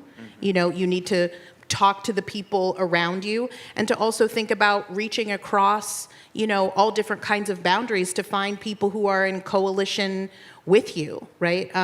To reach across racial lines. You know, they were giving the example of San Francisco State, which was successful because it was a multiracial, multi-ethnic movement, right? In which people who had a common goal came together and mobilized around that. And the same thing can happen here, right? There may only be 500 Black students on campus, but I promise you that there's more than 500 students on this campus who don't want to hear from the white supremacists, right? Good point. Good point. And we're going to take a question from this side, but I'll just say, and I mentioned to all of the panelists that we were allowed to disagree with each other. And so I'm just going to disagree with a point that was made earlier by one of our panelists that the professors are stifled here. I imagine there are some professors who are stifled. I'm not one of them. Nobody has asked me to teach my courses differently. And I don't know if this puts the president on the spot or not, but I'll give this particular example. I saw the president off campus just about a month ago and reminded him that I would be speaking for the university at an event in Portland. And I asked him if he knew that I was going to be the speaker and what I was being asked to speak about. And he did not know that. And I said, well, you know, my research is a little edgy, you know. He says, what are you talking about? I said, well, I write about people who shoot the police, you know.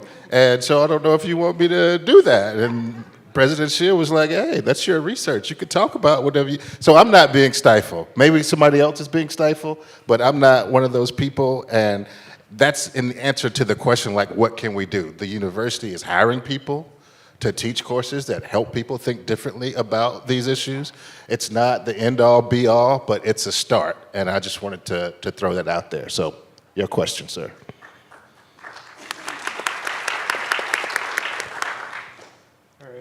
I'll introduce myself. My name is Luke. I'm a senior. I'm a Eugene local, so I just want to comment a little bit on how Eugene has changed. So like to everybody, like I'm speaking to everybody, kind of like distinguished audience, distinguished panel. Thank you. Thank you for coming. The changes in Eugene are reaching a point where it's not the same little city. And that's why this conversation is so, I would say, refreshing. Because I'm going to share with you a couple points here from my perspective as a senior. Once again, doing a little victory lap here. And I wish my victory lap could have some history of the slave trade 310, history of the slave trade 410, history of the slave trade 610, you know what I mean? So then I'll read to you these little, keep it quick so you guys don't have to listen to me all night. All right, first is a quote. My heart's totally pounding, so bear with me. Each drop of sweat shed for art expands the river of culture and peace. That's the Japanese author Daisaku Ikeda. And second is a couple of my own pieces that I would say this is the inspiration that I'm drawing from. I think it'll be pretty apparent. First one and then a second one. You call this a war? All I see is indiscriminate slaughter, the screams of children and their mothers, followed by the wails of their fathers. Get your finger off that trigger, and what the fuck are you gonna do with that B-22? Drop a nuclear bomb? This hell is human created. Drone killings, blood spilling, innocent lives deprived of their lives. All this violence, it's complete insanity. Horrid crimes against humanity. Stop it with the hate and stupidity. Too much, and our tears will fill an ocean so that we will never forget, never forget. Number 2. Gone are the days when I was bored watching internet porn only to find myself feeling completely forlorn. You're too fast. You're going Too fast? Okay, sorry. Yeah. All right, slowing down. Just 30 more seconds. All right. Gone are the days when I was bored watching internet porn, only to find myself feeling completely forlorn, not talking to anyone for fear of their scorn, just hiding and saying I'm nerdy, never confident enough to be flirty. But now I'm getting serious, and man am I wordy. Hell, in just 3 more years, I'll be clocking 30. Doing it right is my new motto. Time to get out of this white supremacist grotto. No bingos or Super Bowl winnings on the lotto. Just hard work and honesty and kicking it with a cup of tea, human to human. While these words of wisdom I will consume, the future is looming and I'm the weaver, you dig? Thank you. Thank you. Thank you very much for your comments. I understand the frustration with that, but I've done a million of these in my life, and I found that it never helps to say, only questions, don't make any comments, because people do it anyway, so I decided I wasn't going to say it. So next question. Hi, my name is Kiki. I'm a junior. Thank you for coming. My question, so one thing that I learned during this lecture was that blackface is a form of expression, which I like. Growing up, the only thing I learned about blackface was that it was racist. So it kind of sounds like to say freedom of expression as opposed to just racist is a euphemism for white supremacy. But I wanted to ask you what you thought accountability looked like, because to me, to have a law professor show up in blackface to a Halloween party, to wear blackface as a costume, to wear blackness as a costume, is,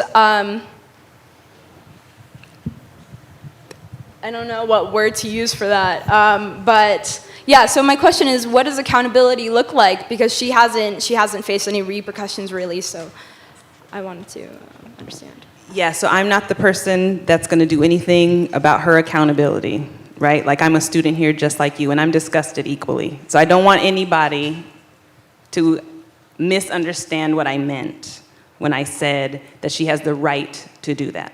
I'm saying that as an example. Okay, before I start rambling, which I do. Accountability is according to the administration, right? So if we wanted to ask the administration what their ideas of accountability is, that's where that question needs to be directed. Do you understand what I'm saying? Like, it's not my question to answer. So what does accountability look like? It needs to be understood what accountability looks like for a professor with tenure, right? Because professors with tenure, the point is that they're protected. They can say what they need to say and basically do what they need to do and still have a job, right? I understand. Okay, go ahead, ask me. Yeah, I don't know if wearing blackface to a party is something that a professor needs to do, though. Well, I guess that's not our choice. That's her house. Isn't that party at her house?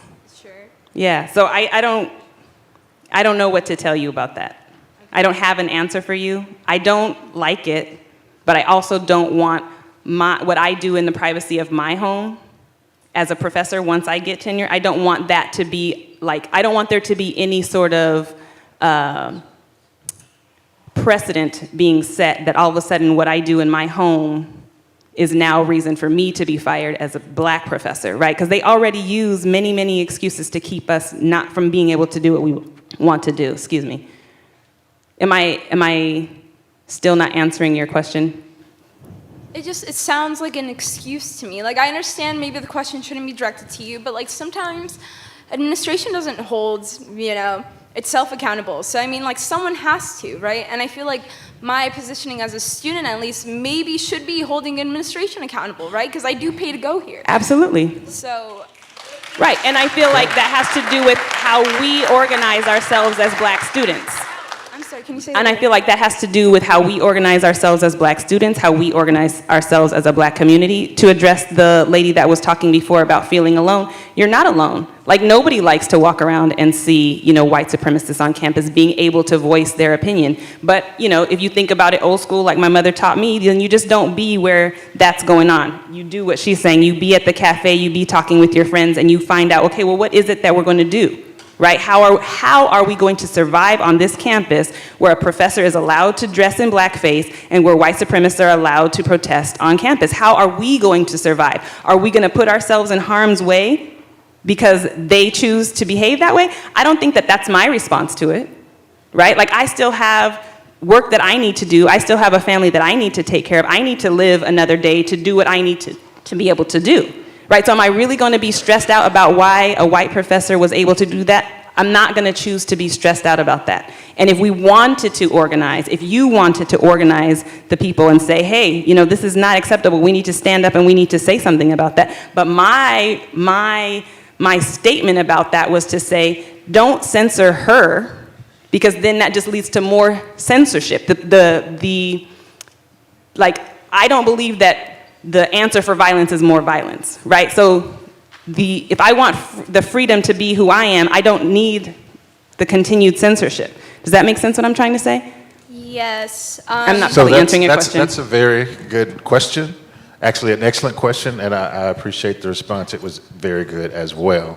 I do think that because of the time and the venue, we don't have really the tools we need, the space we need to get at that answer. My suspicion is that something happened and there was a consequence. What that consequence was, I don't know, but this is not the place to figure that out. I would like to follow up with you personally to carry on that conversation. I can find out as much as I can, will find out as much as I can, and bring that to you and anybody else you would like me to share it with. So I appreciate that question and the response. Here. Hi, my name is Joan. I'm a junior and I'm a part of the Black Women of Achievement. And woo, woo, woo. I guess my question is basically based on, most of us grew up hearing and learning about the Black Power, the Black Power movement, the Black Panther Party. And I guess my question is, what advice would you all have for, I guess, the newer generation on how to stay motivated, and people who feel like their voice isn't heard or feel like they don't have a direct impact just as the people before us? What advice would you have on how to stay motivated and what we should do going forward? Well, I would say that, what I would say is that what's important is to have a collective group of people. It's not just you and one friend.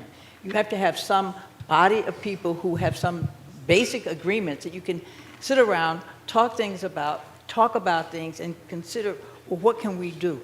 Our group of 5 people, can we make a poster? Can we make a statement? Can we have a radio program? How can we introduce the concerns that we feel as college students into a larger discussion? So figure out how to do that. And then you will be surprised that there are other people who actually worry about the same things that you're worrying about, but they don't know how to express it. They just kind of keep it to themselves because they don't see an avenue.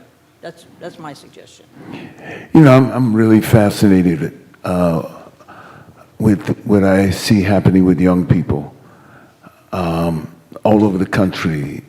I spent like 3 or 4 months campaigning with Bernie Sanders in 2016. I actually heard you speak when you were at the StubHub Center in Carson, California. I was there.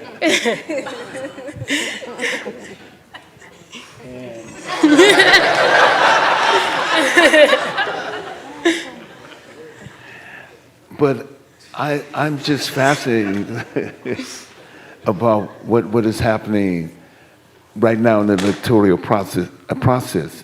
And we still have to have some sort of faith in that process.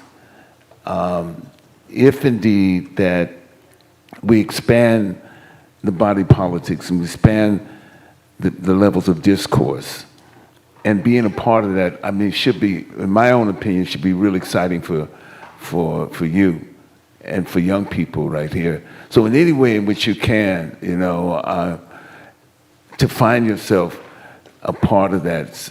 I'm sure some things are happening perhaps in Eugene.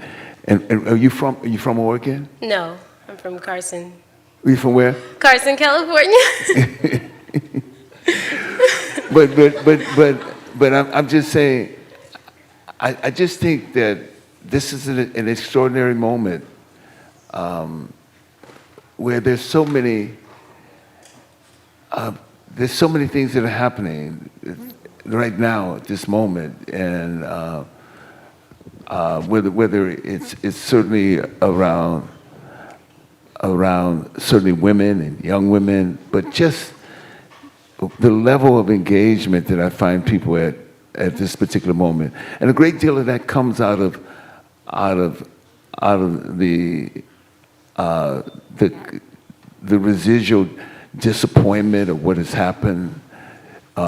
So find those ways in which you can find ways where you can involve yourself and grow from that in some sense. And it's an example that we've all come to learn and grow from, just to find our ways as students. What does the Black Student Union here on campus say that what's an objective and a way in which they want to serve? What do they know about what impact can they have in understanding and working on the issues around, you know, the prison industrial complex? You know, all these things are so much to learn from. I was fascinated. I went to Brian Stevenson's The Legacy Museum when it opened. It was quite stunning to me. Yeah. And the Memorial Park, you know, where more than 4,400, you know, incidents of lynchings. I think this have your voice amplified. That's what I'm saying. Okay. Get your voice amplified up. Thank you. I would just very quickly add to that and kind of tie in a few things that Danny and Kathleen have said tonight, and that is that I think that, you know, the real challenge is to continue to believe that you have the power to make change. And I think that is a challenge in the 21st century. Like when I think about and study what happened in the 60s and the 70s, and then I think about my own role as a student activist in the 1990s, I feel like what tied those moments together is that we didn't have restrictions or limitations on what we thought was possible. Like we believed that we had the power to change, right? Whether it was the university or to change society or to challenge authority, like we just didn't have doubts about whether or not we had the power and the capacity to make change. And I feel like that's really, at the end of the day, what makes movements successful, is that they relinquish their fear, they relinquish their doubt, and they believe in themselves, no matter how few people they have at first, you know.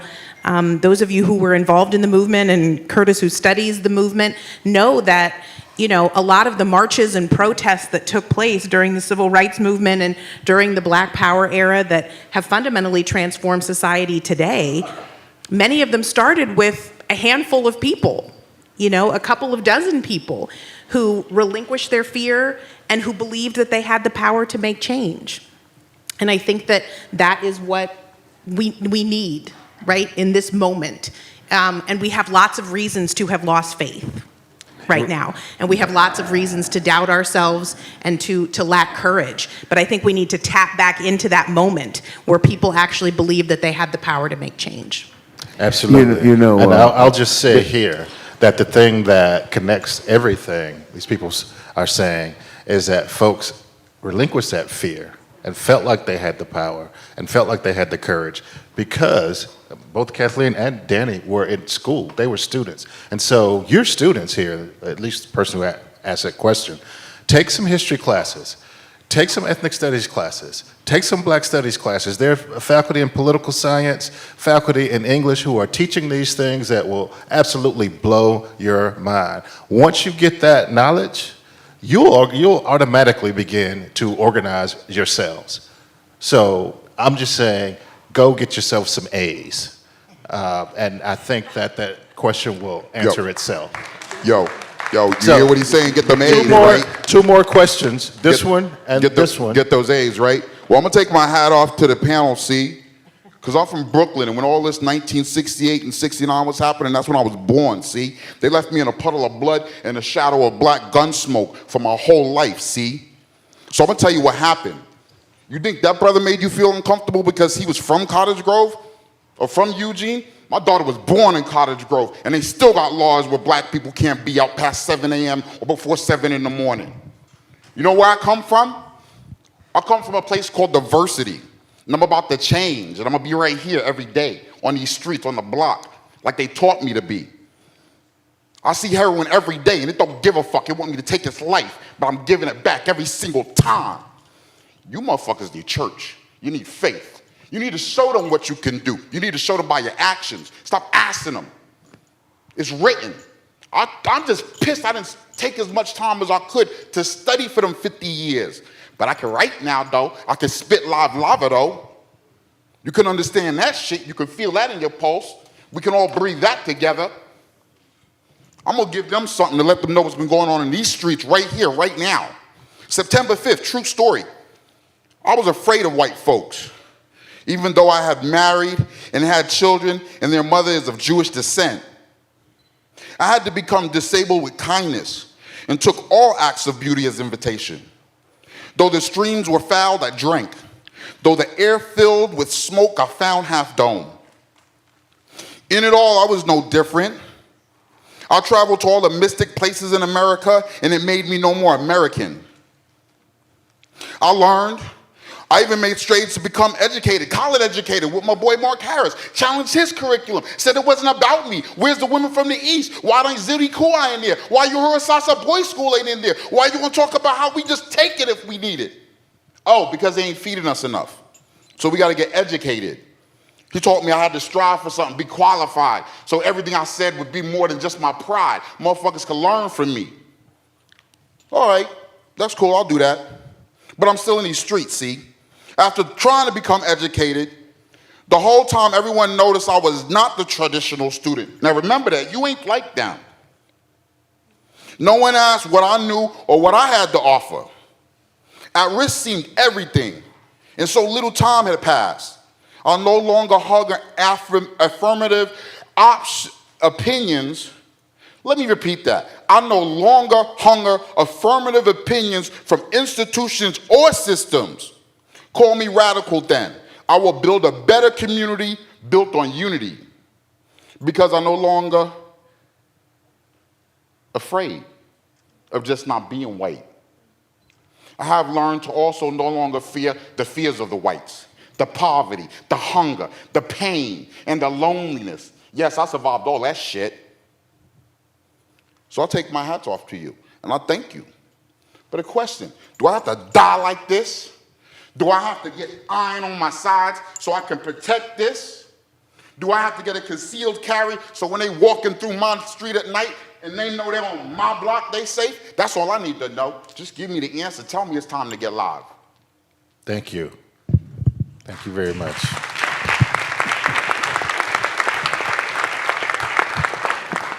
And I'm tired of them telling me I look like you. Thank you.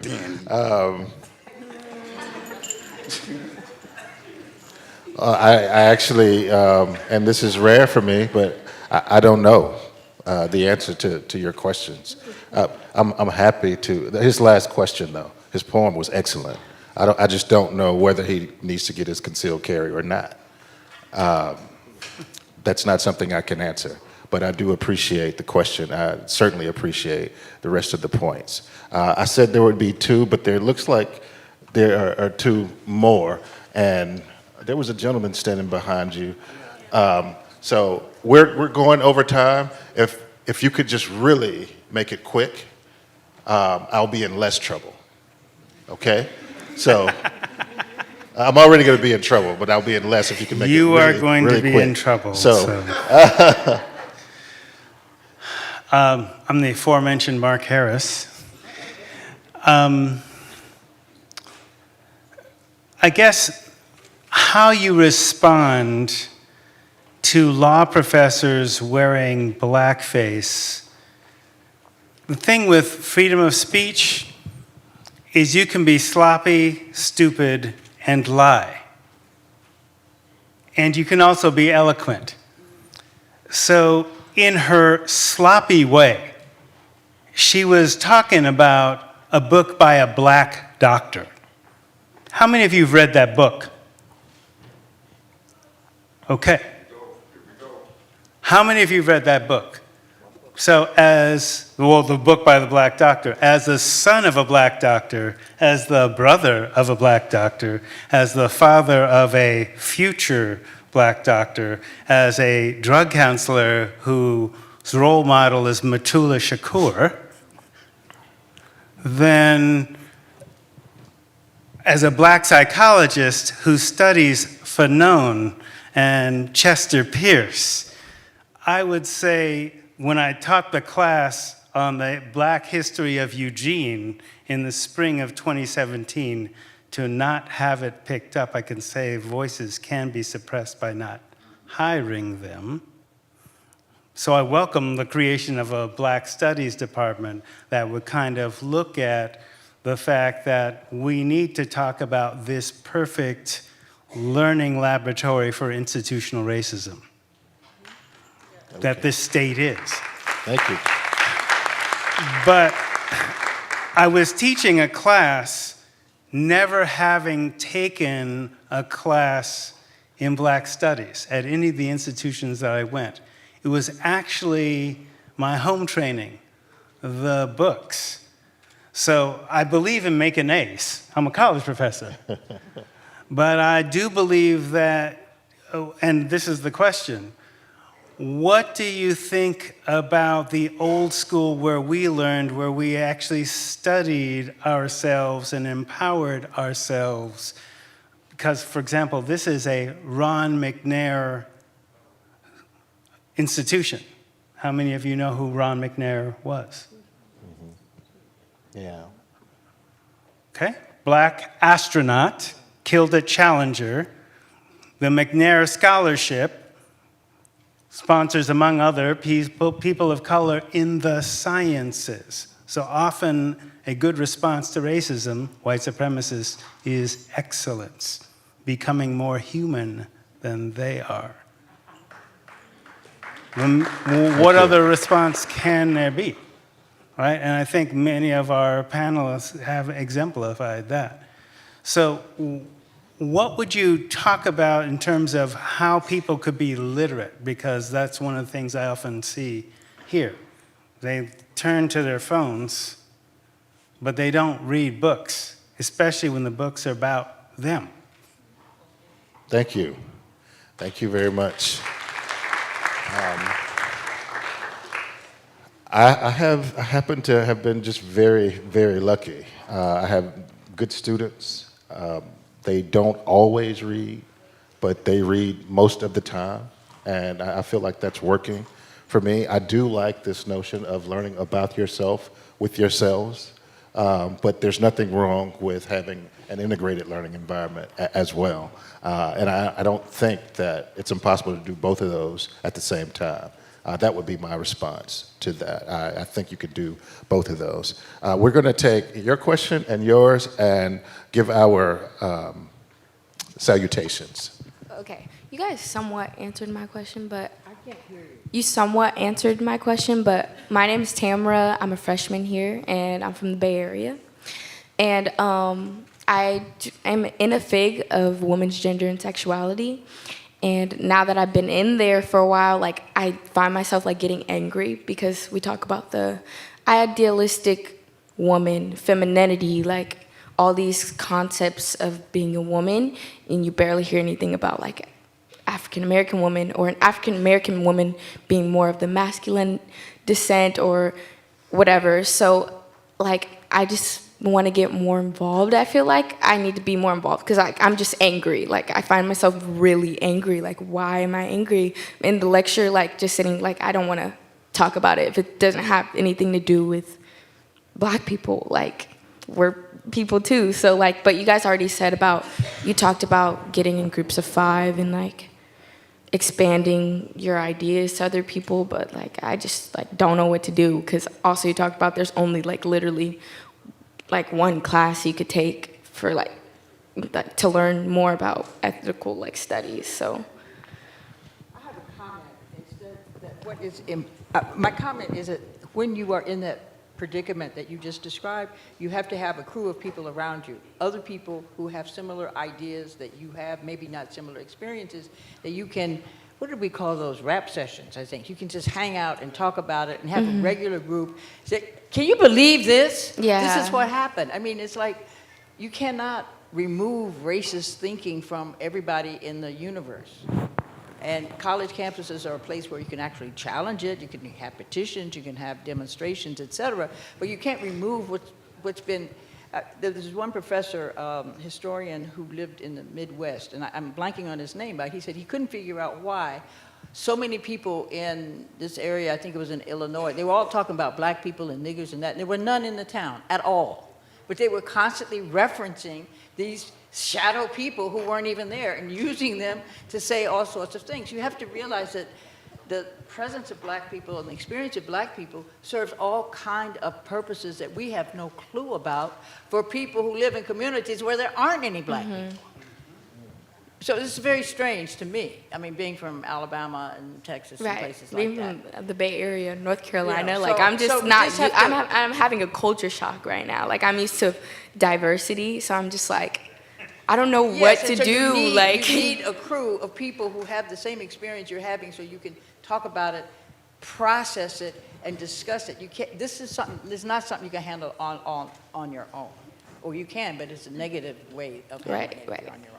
So have discussion groups, have rap sessions, have teas, have drinking parties, whatever. Get together so you can collectively discuss this and come up with some focus on, well, what are we going to do about problem X? You know, we can't solve the whole thing, but maybe we could do part 1, and then maybe part 2, and then maybe we can invite some other people to discuss it. Be proactive.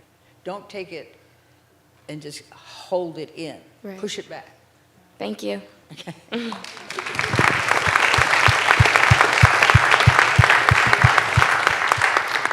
Yeah, about men and women in the movement. Back in the day, even in the white left, there was lots of issues from the women. They weren't being heard.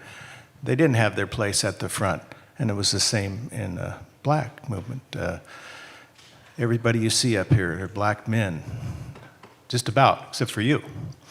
But you were, I remember you in the movie Zabriskie Point, and you're surrounded, one Black woman and all these Black men, or women, men mostly. And in fact, there were plenty of Black women active in the civil rights movement.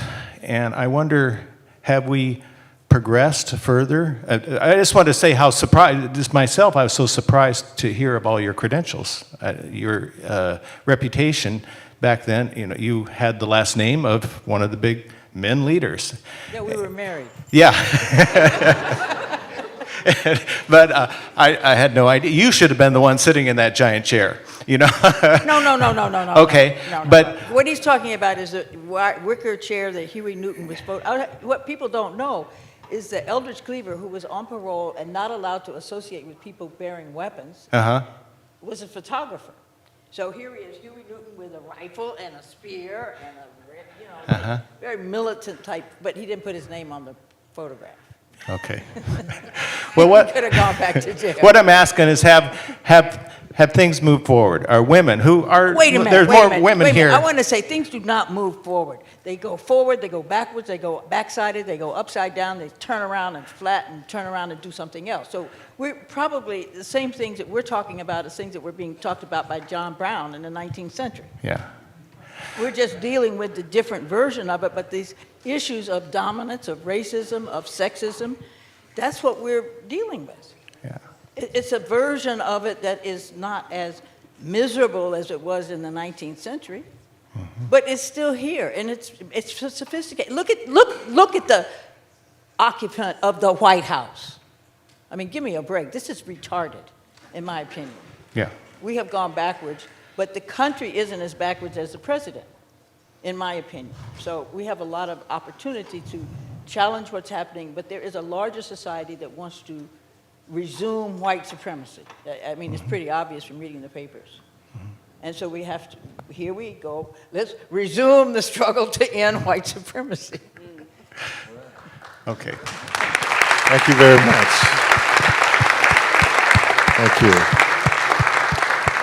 Thank you once again. I appreciate all the questions and the comments, and certainly your being here and staying with here longer than we promised you would be here. Thank you from the bottom of my heart. We thank the Office of the President, the Provost's Office, the College of Arts and Sciences here at the University of Oregon, and certainly the fledgling, but it will be super Black Studies program one day. So thank you all for coming out.